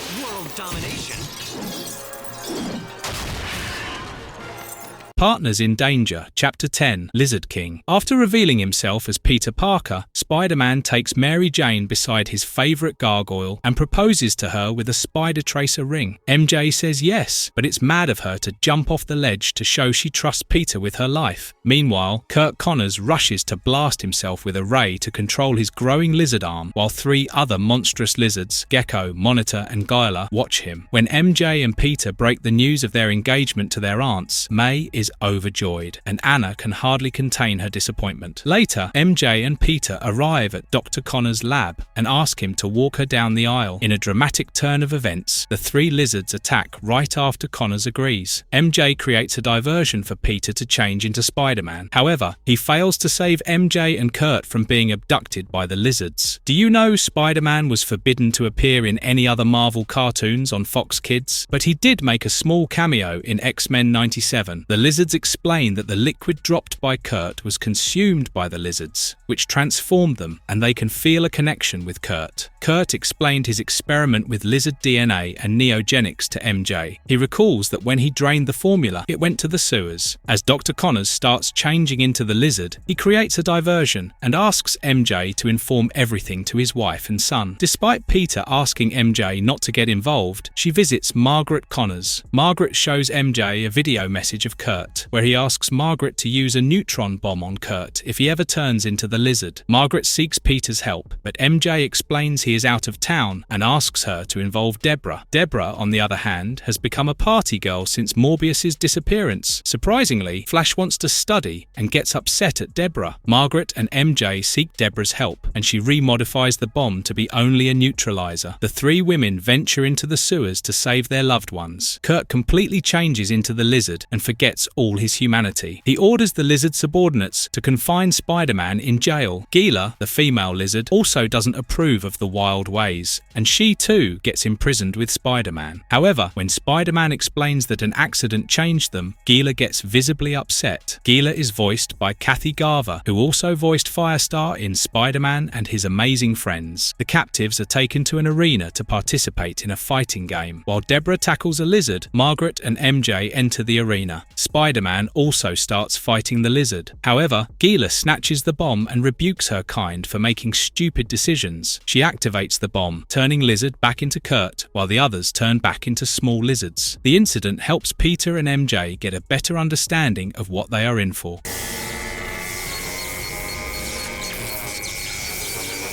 Partners in Danger. Chapter 11, The Prowler. The last segment of Partners in Danger is not what we expected it to be. Peter Parker has moved to a shady part of town for its low rent availability. However, he is questioning his choices and if this is the right place for MJ. As he enters the apartment, he gets cornered by the Prowler, who reveals himself as Hobie Brown. Hobie understands that Peter and Spider-Man are partners, and he needs Spider-Man's help. When Peter Parker denies knowing Hobie, he starts telling his story. Hobie was a small-time crook working for a man called Iceberg, who had ice-like skin. When Hobie tries to take more than his cut from Iceberg, he uses his ice gun on Hobie and asks his men to get rid of him. Although Hobie escapes, his girlfriend Angela doesn't approve of his career choices. Hobie snatched MJ's purse, but Spider-Man retrieved it and left Hobie tied for the police to catch. In prison, Hobie saved the life of Richard Fisk, who promised Hobie that he had an influential father. When Hobie was mysteriously given parole, he went to meet Richard's father, Kingpin. Since Hobie wanted power to overthrow Iceberg, Kingpin gave Hobie a battlesuit and promised no more strings were attached. Iceberg is a villain created only for the series and has similarities with Mr. Freeze from DC.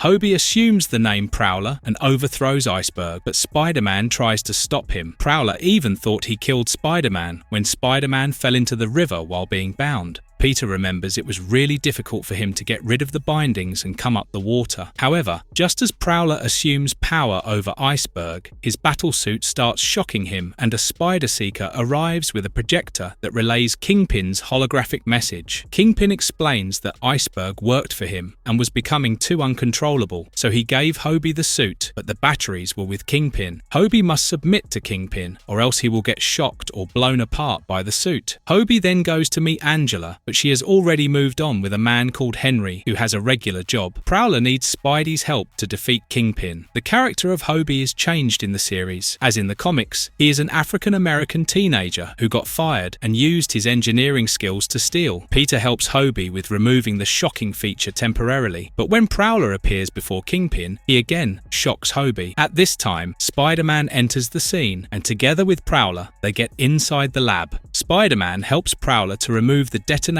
buckle from the battlesuit. Spider-Man also gets shot by laser guns when he tries to protect Prowler, but as Kingpin tries to shoot at them, Prowler and Spider-Man threaten to blow everything up and escape. Hobie shares his gratitude and promises to make wise choices and try to win back Angela. This gives Peter an idea as he too stops worrying and commits to his wedding. Season 5, The Wedding. It is the final season, and it begins with Peter and MJ's wedding prep on the way. Aunt May takes Peter to the bank to give him her own wedding ring set. The bank gets attacked by Scorpion, and when Spider-Man tries to stop him, Scorpion takes May hostage and also the ring. However, when Scorpion falls into the water, his suit malfunctions and he escapes while Spider-Man rescues Aunt May. Meanwhile, at Ravencroft, Harry shares his weird dreams with Dr. Ashley Kafka. It's the Green Goblin trying to reach out to him. In the dream, Harry sees a demonic Spider-Man based on the supervillain doppelganger. Dr. Kafka explains that Harry's dreams are due to his loneliness and abandonment. Mary Jane and Liz Allen arrive to visit Harry, and he is happy to see them both. But he gets upset when he hears about MJ and Peter's wedding. It also appears Liz always had feelings for Harry. The news of the wedding allows the Green Goblin to take control of Harry again. Another tug-of-war starts between Wilson Fisk and J. Jonah Jameson, as Fisk has obtained a rival newspaper company, and now both want to sponsor Peter's wedding. But what Peter needs is security, since Harry escapes and joins hands with Smythe, who had been working with Silvermane and now has Scorpion as an assistant. Harry asks Smythe to create him in an army of robo-goblins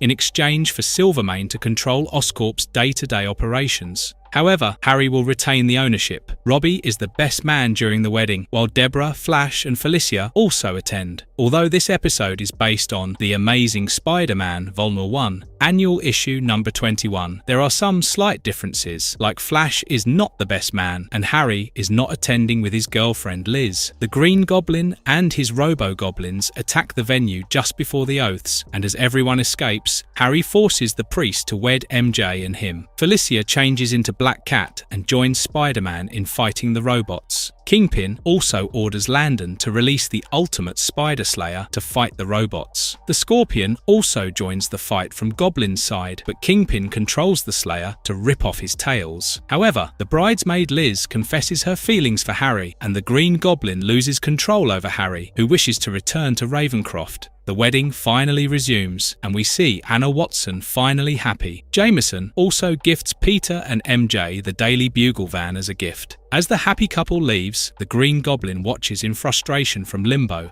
and calls for Harry. 6 Forgotten Warriors. Chapter 1. Now that Peter and MJ are married, Aunt May has decided to sell her house and move in with bestie Anna Watson. However, the news creates trouble for Nick Fury, who asks Commander Keen Marlowe to convince her otherwise. In Moscow, a scientist named Wolfgang Kreutzig gets kidnapped by Silver Sable and her Wild Pack, which is further related to Fury and Marlowe's worries. The news of the kidnapping also rattles May, and Peter notices it. He comes across his parents' passports when moving things from the attic. Marlowe visits, and May introduces him as Uncle Ben's best friend. However, Aunt May refuses to divulge anything, and as Marlowe looks around the house, Peter gears up as Spider-Man to follow him. This lands him in S.H.I.E.L.D.'s airbase, and once again, Spider-Man eavesdrops from the air vents. He hears Nick Fury asking Marlowe to ensure that Richard and Mary Parker are still known as traitors. However, something in his tone indicates this might not be true. But before Spider-Man can question Nick Fury, the new Insidious 5, arranged by Kingpin, attacks the base. The group now includes Dr. Octopus, Shocker, Rhino, Scorpion, and Vulture, who arrive at S.H.I.E.L.D. to free Chameleon. Spider-Man and Fury fight the Insidious Six, but they leave in Dr. Ock's jet, which has cloaking abilities. The jet escapes by going off S.H.I.E.L.D.'s radars, and as Spider-Man is riding on the roof, Dr. Ock ensures even Spidey falls off it. Later that night, May agrees to reveal everything to Peter as MJ, Anna, and Marlowe accompany them. May shares that Peter's parents were Russian spies, while Marlowe explains they were American operatives like him. Their mission was to learn about the Doomsday missile created by scientist Kreutzig, which was supposed to be sent to America during World War II. When they were sent to Russia,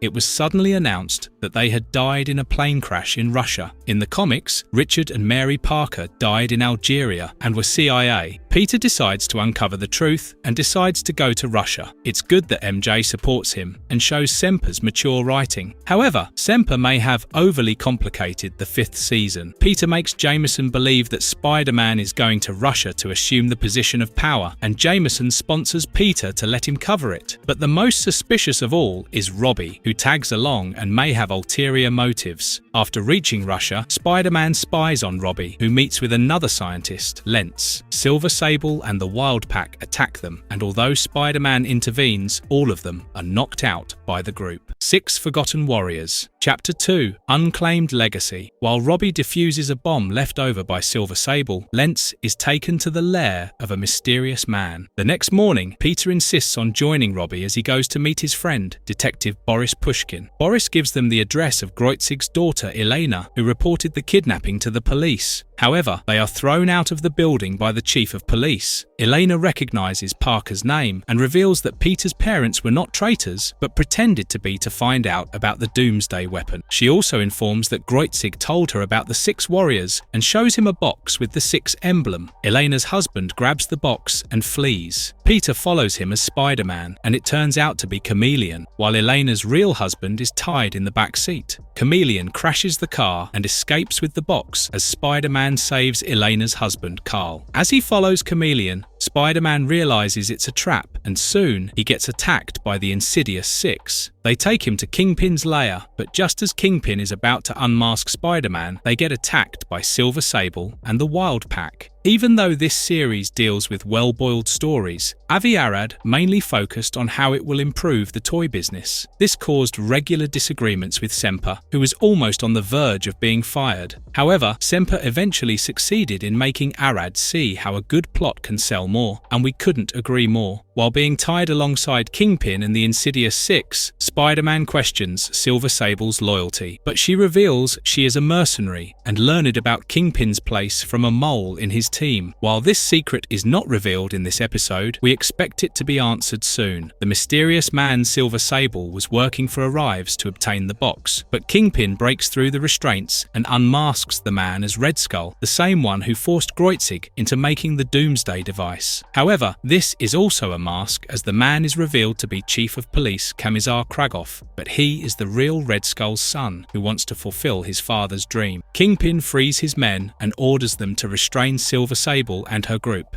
Kragov electrocutes Kingpin, but as he crushes Kragov on the consoles, Spider-Man gets free. As Kingpin gets hold of the box, Kragov switches on a device to bring down the whole building and escapes from it. Kingpin and the Insidious Six leaves, while Spider-Man helps Silver Sable and the Wild Pack free. As everyone assembles on top of the building, they realize it's Chernobyl, and everyone leaves without fighting, as nobody wants to get affected by the radiation. Although Peter and Robbie return without the box, Robbie promises to help Peter and introduce him to his friend Omar Mosley. However, Peter is not saved from Jameson's wrath, as there is no story for him to publish Six Forgotten Warriors. Chapter 3: Secrets of the Six. Back in New York, Spider-Man is on a mission to find the Six Forgotten Warriors of World War II. He remembers the story that Omar Mosley told him and Robbie. In 1942, Steve Rogers was made into Captain America, but scientist Reinstein and his super soldier formula were lost forever when a German sabotaged the lab. Reinstein is also known as Erskine in some comics. Some scientists tried to replicate the formula and tested it on 5 individuals, but it did not have the desired effect. It led to the development of different yet temporary powers in the 5 warriors: Destroyer, Miss America, Thunderer, Black Marvel, and Whizzer. Omar reveals he was a chauffeur to Black Marvel Dan Lyons. The 5 were given rings that can only be activated when needed. Along with Captain America, they were the 6 who uncovered secrets and aided the war. One night, the group ambushed German spies and stole a matchbook with Red Skull's face. Cap found a microfilm on it revealing the Doomsday device's designs and the 6 keys that 6 different people can use to open it. When Red Skull and his people arrive in New York to activate the weapon, the 6 heroes attack them, and Captain America enters an energy vortex with the Red Skull to prevent the Doomsday device from falling into the wrong hands. Cap was stuck there, and after the war, the team was disbanded and everyone took a normal life. Peter realizes that his parents wanted to deactivate the Doomsday weapon as they had the 6 keys and knew the real identities of the 6 Forgotten Warriors. Similarly, Kingpin has learned about the 6 keys and wants to use them to unleash the weapon that will make him king of the world. Kingpin sends the Insidious Six to retrieve the keys. Interestingly, these keys resemble the gods of war. When the Insidious Six kidnaps Robert Frank, or Whizzer, Fury orders Marlowe to get his own things. Spider-Man also helps an old Miss America, but her key gets stolen. Kathy Garver, who voiced Gila, also voices Miss America. Marlowe visits May at home, and she finally gives him Destroyer's belongings. Spider-Man also returns home to refill his cartridges when he witnesses the Insidious Six threatening Marlowe for his key. Although Marlowe suits up, it all goes in vain as the villains get the key. Marlowe then shares with Spider-Man and MJ that he and Ben Parker had been best friends since childhood and had an eye for only one girl, Lenore. Although Ben dated her first, Marlowe was quick to win her back. They got married, but Marlowe's keen interest in the superpowered, crime-fighting life led to Lenore's death from being caught in the crossfire. Marlowe then handed the ring, key and costume to Ben for safekeeping. It's revealed that Marlowe's incident taught Ben that with great power comes great responsibility. Although Peter wonders if he is putting MJ at a similar risk, she encourages him. The episode ends with Spider-Man accompanying Marlowe to get more information. Forgotten Warriors. Chapter 2: Unclaimed Legacy. While Robbie defuses a bomb left over by Silver Sable, Lentz is taken to the lair of a mysterious man. The next morning, Peter insists on joining Robbie as he goes to meet his friend, Detective Boris Pushkin. Boris gives them the address of Groitzig's daughter, Elena, who reported the kidnapping to the police. However, they are thrown out of the building by the chief of police. Elena recognizes Parker's name and reveals that Peter's parents were not traitors, but pretended to be to find out about the Doomsday weapon. She also informs that Groitzig told her about the 6 warriors and shows him a box with the 6 emblem. Elena's husband grabs the box and flees. Peter follows him as Spider-Man, and it turns out to be Chameleon, while Elena's real husband is tied in the back seat. Chameleon crashes the car and escapes with the box as Spider-Man saves Elena's husband, Carl. As he follows Chameleon, Spider-Man realizes it's a trap, and soon he gets attacked by the Insidious Six. They take him to Kingpin's lair, but just as Kingpin is about to unmask Spider-Man, they get attacked by Silver Sable and the Wild Pack. Even though this series deals with well-boiled stories, Avi Arad mainly focused on how it will improve the toy business. This caused regular disagreements with Semper, who was almost on the verge of being fired. However, Semper eventually succeeded in making Arad see how a good plot can sell more, and we couldn't agree more. While being tied alongside Kingpin in the Insidious Six, Spider-Man questions Silver Sable's loyalty, but she reveals she is a mercenary and learned about Kingpin's place from a mole in his team. While this secret is not revealed in this episode, we expect it to be answered soon. The mysterious man Silver Sable was working for Arrives to obtain the box, but Kingpin breaks through the restraints and unmasks the man as Red Skull, the same one who forced Groitzig into making the Doomsday device. However, this is also a mask, as the man is revealed to be Chief of Police Kamizar Kragoff, but he is the real Red Skull's son who wants to fulfill his father's dream. Kingpin frees his men and orders them to restrain Silver Sable and her group. Kragoff electrocutes Kingpin, but as he crushes Kragoff on the consoles, Spider-Man gets free. As Kingpin gets hold of the box, Kragoff switches on a device to bring down the whole building and escapes from it. Kingpin and the Insidious Six leaves, while Spider-Man helps Silver Sable and the Wild Pack free. As everyone assembles on top of the building, they realize it's Chernobyl, and everyone leaves without fighting, as nobody wants to get affected by the radiation. Although Peter and Robbie return without the box, Robbie promises to help Peter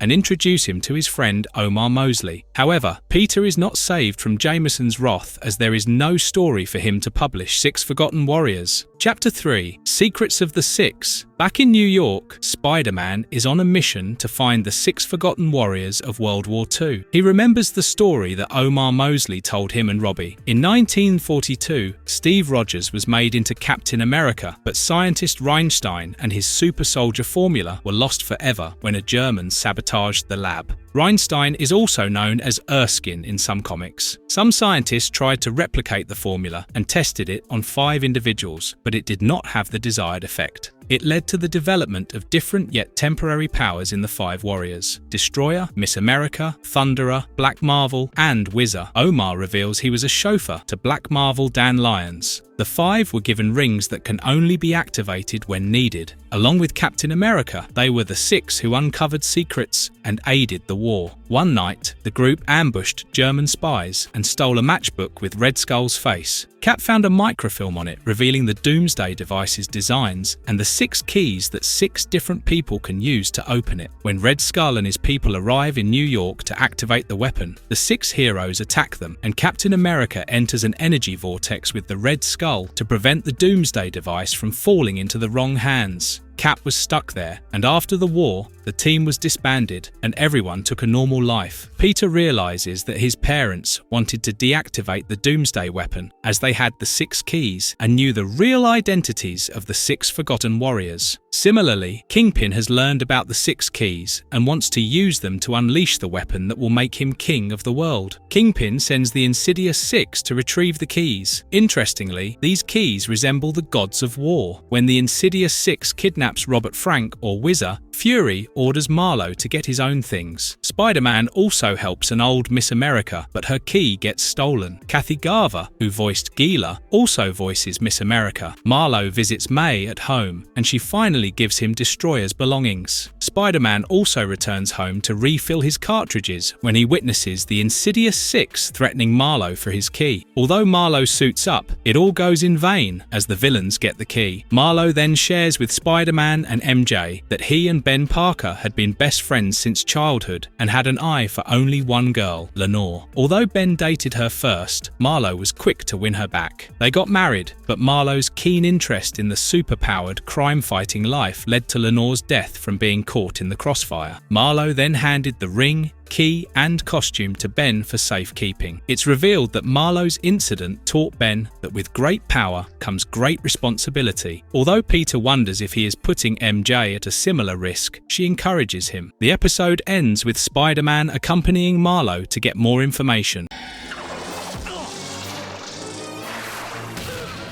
Chapter 4. The Six Fight Again. The Chameleon disguises as Robbie to make Omar deliver him the 2 keys that ended up with Black Marvel. Spider-Man and Destroyer stop Chameleon from getting away with the keys, and Omar puts the keys back in the locker. However, the rest of the Insidious Six appear, and even Kingpin arrives in a chopper with the real Robbie hanging from it. Although they are forced to give the keys to Kingpin, Black Marvel appears and helps Spider-Man save Robbie. This surprises Destroyer, as Black Marvel is supposed to be dead. However, Omar reveals himself as the real Black Marvel. He explains that Dan Lyons was a millionaire's son whose father didn't want him to participate in a dangerous experiment, so Omar volunteered. However, to everyone, it was Dan who was Black Marvel. Omar is an original character for the series, and Dan Lyons is the Black Marvel in the comics. Since Kingpin now only needs 1 key, Spider-Man asks Black Marvel to summon the others, and everybody assembles except Thunderer, who has the last key. Landon also fails to locate Thunderer, but he finds the Doomsday base in a rundown area in the Bronx. Kingpin and his Insidious Six arrive and find a homeless man there. As they are about to kill the man, Spider-Man and the Forgotten Warriors come to fight them. Semper has used his movie idea in the series as he featured the Warriors from the Golden Age published by Timely Comics. During the fight, the homeless man is revealed to be Thunderer as he joins his friends to fight back the villains. However, their temporary powers stop working and the entire group gets captured. Kingpin gives each of the Insidious Six a key to open the Doomsday base. However, Chameleon reveals himself as the traitor and knocks out everyone with sleeping gas while Kragoff enters the premises. With the heroes, Kingpin and his Insidious Five restrained, the Chameleon and Kragoff now bring in Lentz and Groitzig, forcing them to bring out Red Skull from the Matter-Antimatter vortex. Kragoff reveals that Chameleon is his adopted brother, whose technology was built by Red Skull. Such connections are, however, not featured in the comics. As Red Skull and his sons enjoy a happy reunion, Groitzig ensures Captain America is released from the vortex. Red Skulls also releases giant-sized robots to take down the heroes and Kingpin's men. However, all hope is not lost as Silver Sable and her wild pack arrive to free the heroes. The key diffusing the energy fields restraining them also lands near Kingpin, who frees himself and releases his friends. The Forgotten Warriors reunite with the Captain,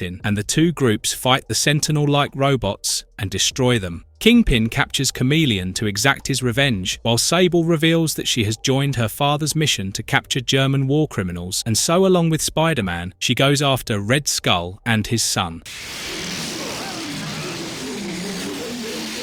6 Forgotten Warriors. Chapter 5. The Price of Heroism. As Spider-Man and Sable follow the trail of Red Skull and Kragoff, they get attacked and subdued. They enter a new side of the complex where Red Skull uses the Doomsday device to turn his son into Electro. The supervillain also breaks into the room where the 6 warriors and Kingpin's 6 are confined. For a change, everybody tries to fight Electro, who seems invulnerable. However, the overexertion affects Electro as his body is still adjusting to the new powers. Therefore, Red Skull and Chameleon take them to a hideout. Fisk is taken to a hospital, while Dr. Ock, Rhino and Scorpion go on their own way. Captain America and Spider-Man also request Silver Sable and her Wild Pack not to get involved as they lack the superpowers needed to fight such a strong villain. Although Max Dillon, the electrician, is the more popular Electro, this version combines Dillon and Kronoff, a communist agent. The heroes find the abandoned Hall of Freedom as their base of operations as they find the best possible solution to defeat the villains. On the other hand, Electro rebels against his dad and wants to be the leader of the world in his dad's place. Electro breaks into J3 Communications and taps into the electrical and satellite system to send his message across the globe. Electro shuts down operations of all vehicles and buildings in New York and threatens the world delegates of the UN to submit to him. Meanwhile, Mary Jane also leaves to find Peter, but does it make any sense? What help can she possibly offer in a fight against supervillain? The 5 warriors, Cap and Spider-Man, directly challenge Electro to a battle when MJ appears at the spot and gets seriously injured. As Electro revives the robots and attacks the UN, Captain America sends the Forgotten Warriors to defend the delegates, while they also inform S.H.I.E.L.D. to join the cause. Meanwhile, Captain America and Spider-Man decide to repair the vortex so that it can be used to defeat Electro. This is possibly the first time Electro's powers are shown to be this strong, as he even succeeds in taking down S.H.I.E.L.D.'s flying fortress, while all the agents, including Nick Fury, have to use parachutes to escape. The Forgotten Warriors also fight for one last time as they take down the robots. The ultimate showdown starts at the Doomsday Complex as Red Skull manipulates the game to ensure that Spider-Man and Captain America return to repair the vortex. During the fight, Red Skull and Captain America again get sucked into the vortex as Cap tells Spider-Man to continue to be a hero. Electro senses the vortex and arrives at the place, but Spider-Man defeats him by ensuring the vortex overloads Electro and consumes him. Spider-Man goes back to the Warriors and tells the news about Captain America. They also take down the Doomsday Complex, and Spider-Man returns home to his beloved wife, who is recuperated. And we're going my way.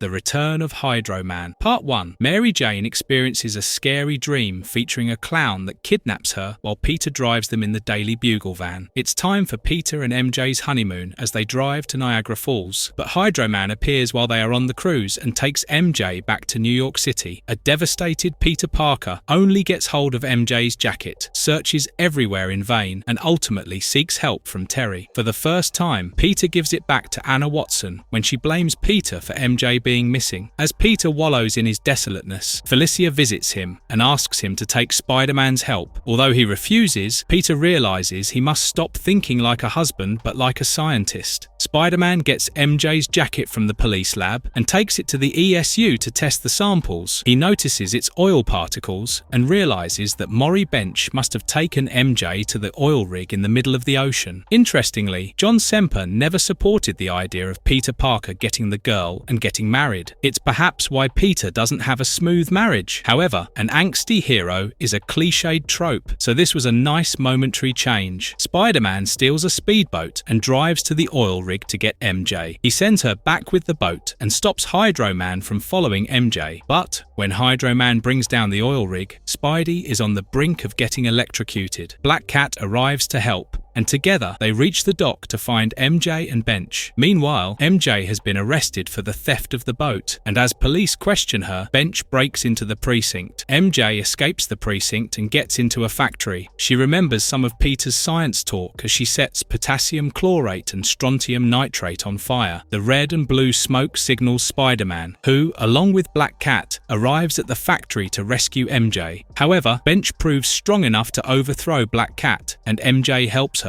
When Bench is about to seriously injure Spider-Man, MJ saves her husband by using astonishing water powers she did not know she possessed. As this episode ends on this note, let's quickly find out the secret behind it.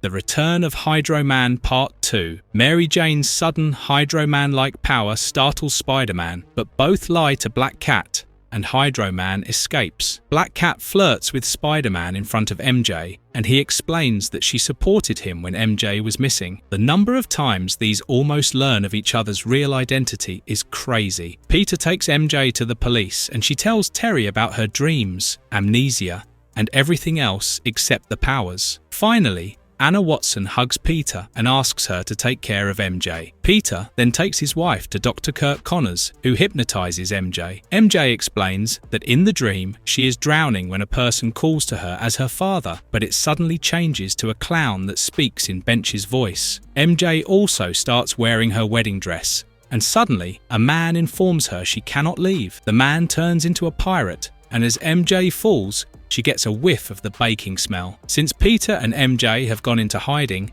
Hydroman spies on May's conversation over the phone. He confronts the couple on top of George Washington Bridge. Once again, Hydroman escapes with MJ, and Peter tries to look for clues from her dream. He finds a pirate-themed restaurant where the man with a moustache from MJ's dream appears as the receptionist. He informs Spider-Man how MJ appeared to him soaking wet. Spider-Man follows the clue and finds the smell of cake baking to ultimately find a wedding cake bakery. He next finds a toy store with a specific Joker doll, but several robot toys assemble to attack Spidey. Peter's attire in this episode is also featured in the toy line related to the show. He finds a cavern and a cart to escape the place and into a chasm. However, the robot pursuing Spider-Man perishes. Since the equipment and track have an Oscorp emblem, it looks suspicious to Peter. He eventually finds a lab at the end of the track where Hydroman has already brought MJ. As MJ continues to push away the obsessive ex, Spider-Man arrives, and a scientist named Miles Warren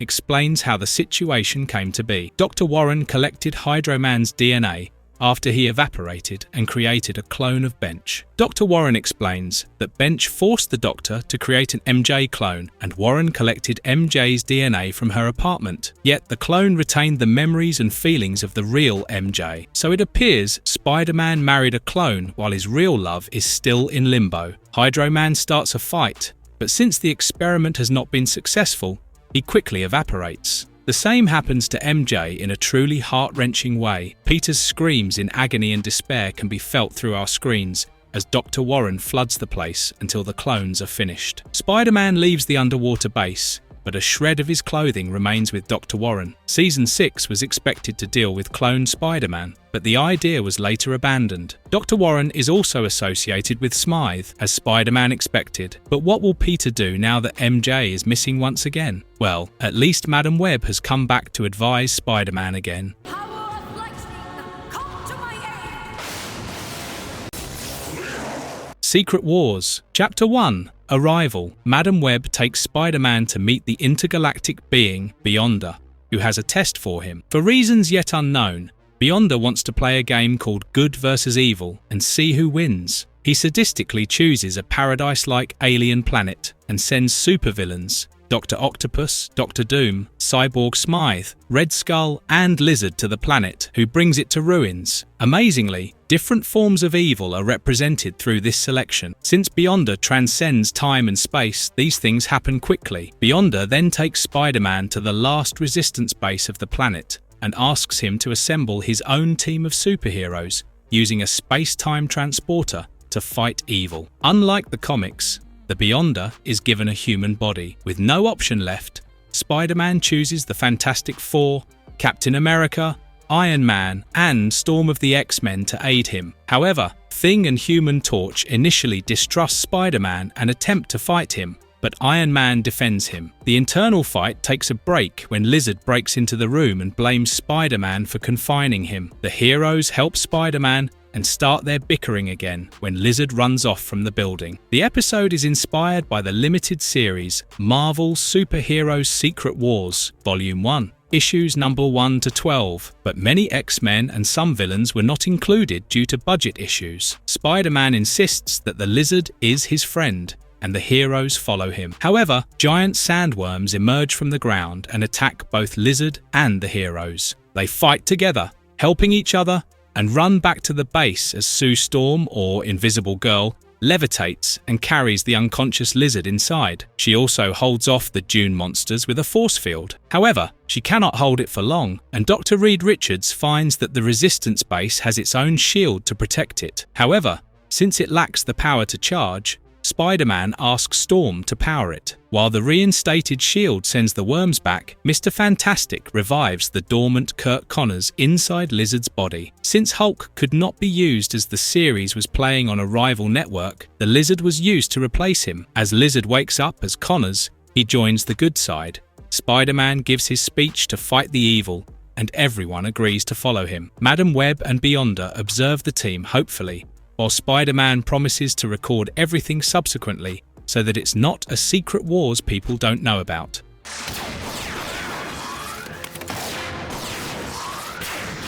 Secret Wars, Chapter 2, The Gauntlet of the Red Skull. Don't be surprised, but this episode opens with Morbius and Blade cornering Miriam when her vampire children restrain them. Black Cat catches Miriam off guard and is about to blast her off when she is suddenly transported to the alien planet, where the fight between good and evil rages. Black Cat gets mad at Spider-Man for bringing her out of a critical situation where her friends needed help, but meeting Captain America seems to change her mood. On the other hand, with the Fantastic Four busy fighting Dr. Doom somewhere else on the planet, the heroes are a bit short-handed. Peter has trouble keeping the team in line, especially since everyone has their own opinions. He is put under much pressure when Storm and the leader of the rebel natives call him. The leader gives Spider-Man a very short time before they attack the base of Red Skull's operations. Meanwhile, on the evil side, Dr. Octopus leaves Dr. Doom's side, who is busy with his new Latveria. Dr. Ock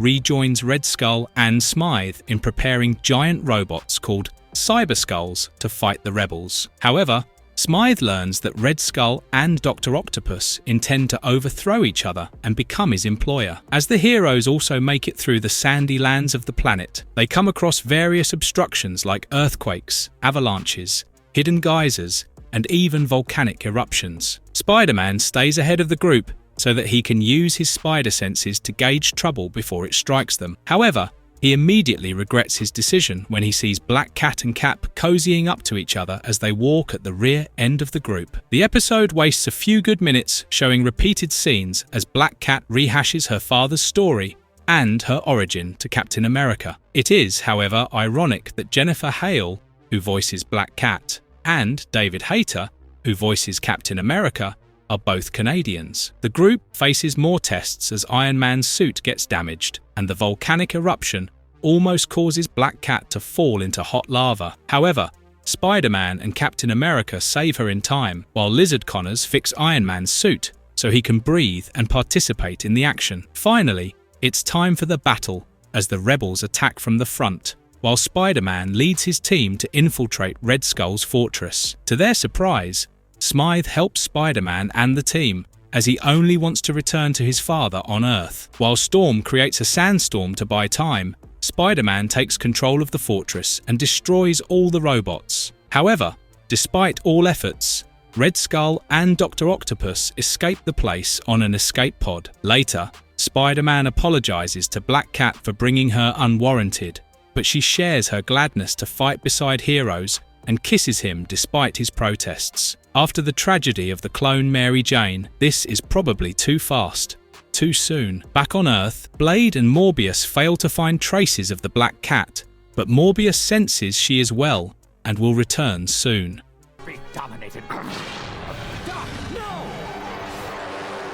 Secret Wars, Chapter 3, Doom. Spider-Man and Lizard Connors arrive at the place where Dr. Doom has taken away from Dr. Octopus and turned it into a wasteland. Giant spider-like robots attack them, and fighting them almost causes the lizard personality of Dr. Connors to come out. Spider-Man and Lizard Connors find only Reed Richards, Sue, and Johnny Storm, who tell them that the robots kidnapped Ben Grimm, aka Thing, and left. Johnny tells Spider-Man the story of their origin, but the scenes are not the same as in the Fantastic Four 1994 to 1996 series. John Semper disliked how the characters were voiced, so only Quinton Flynn reprised his role as Human Torch from the mid-90s series. On the other hand, Doom questions Ben about who or what brought them to the alien planet, and when Ben refuses to answer, Doom uses his element splitter gun on Ben. Sometime later, Spider-Man, Lizard, and the Fantastic Three arrive in front of New Latveria and are welcomed inside gracefully. The group is astounded to find that inside the place, Dr. Doom has ensured an idealistic lifestyle with children and adults enjoying. Ben greets them in his human form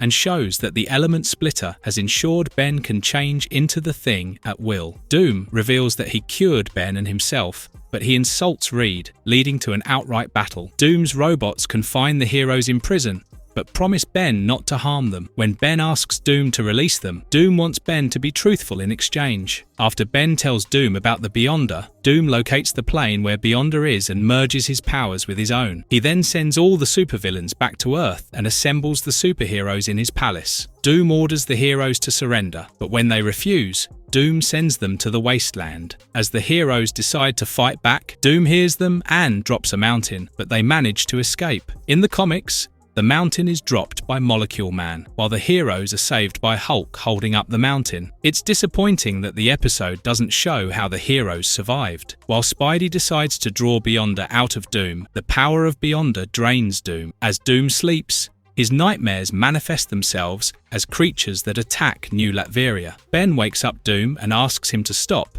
but Doom attacks Ben. Doom also attacks Spider-Man, who arrives at the palace. The rest of the heroes also break in to fight the creatures, but ultimately, it's Ben who shoots Doom, separating him from the Beyonder. The Beyonder declares the war is over and returns everyone to Earth except Spider-Man. Before that, Beyonder explains that all memory and records of the Secret War will be obliterated, while Ben realizes he must stay as the Thing. Beyonder then explains to Spider-Man that this was a test to examine Spidey's leadership skills. The episode ends as Beyonder takes Spider-Man to show him the purpose of all of this.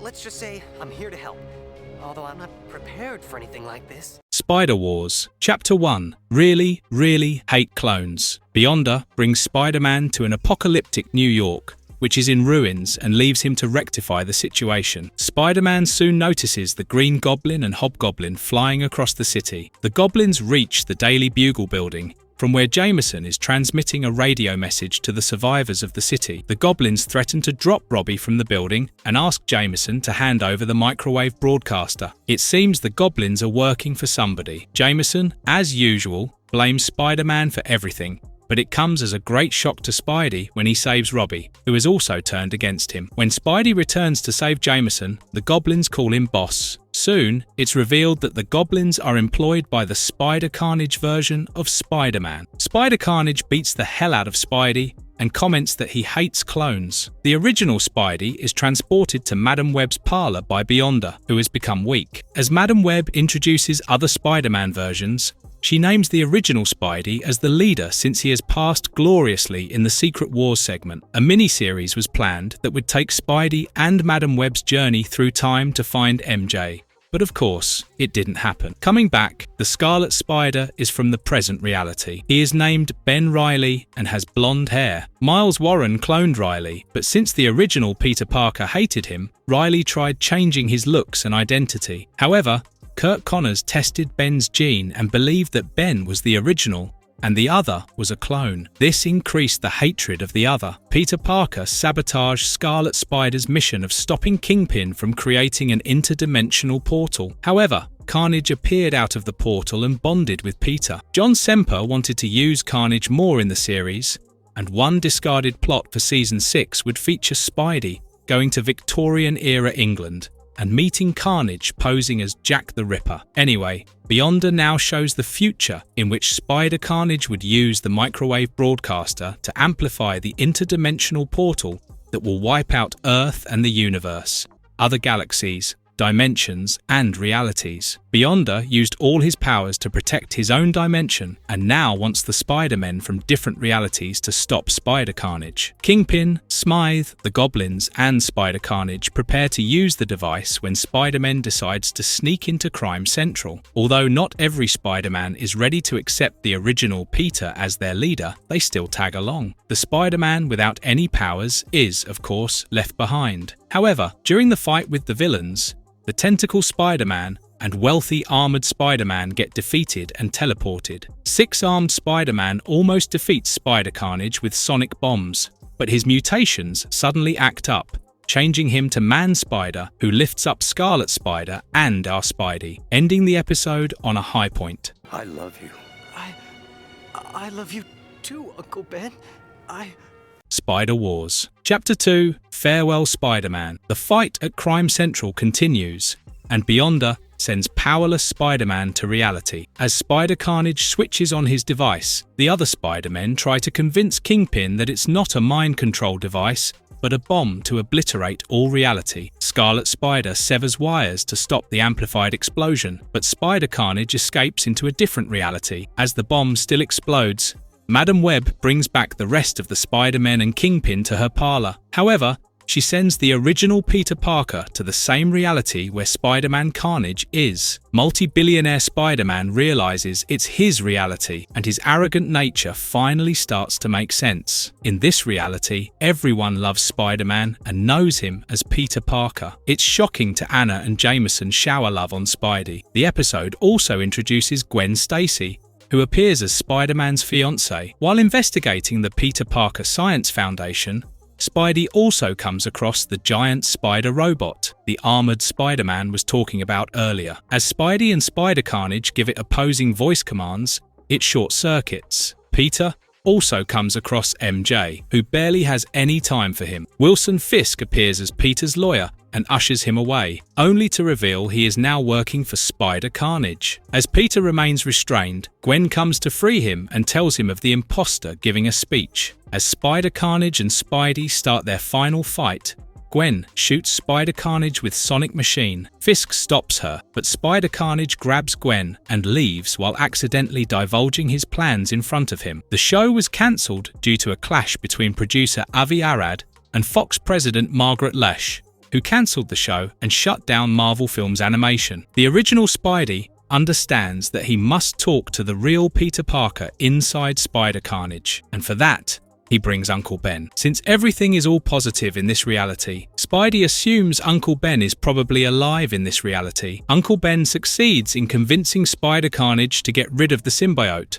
but it proves almost impossible. Hence, Spider-Carnage opens a portal and enters, ensuring he is lost forever. As the problem is over, every Spider-Man returns to their own reality, while Madam Web sends Peter with the powerless Spider-Man to his reality. This is our world, as Spider-Man here is a fictional character created by Stan Lee. This Stan Lee cameo has the creator web-slinging while riding on Spider-Man's back. Later, Madam Web takes Peter on a ride to find the real Mary Jane. While multiple media confirmed that Spider-Man ultimately found Mary Jane, we wish we could have had a more fulfilling ending. Marvelous verdict. Spider-Man The Animated Series, 1994, will forever remain iconic for its portrayal of the best and most mature version of Peter Parker, with perfect doses of action and romance. The series beautifully entwines classic storylines that don't feel like a retelling. The music, background images, and artwork only enhance the storytelling. Now that we have finished covering it,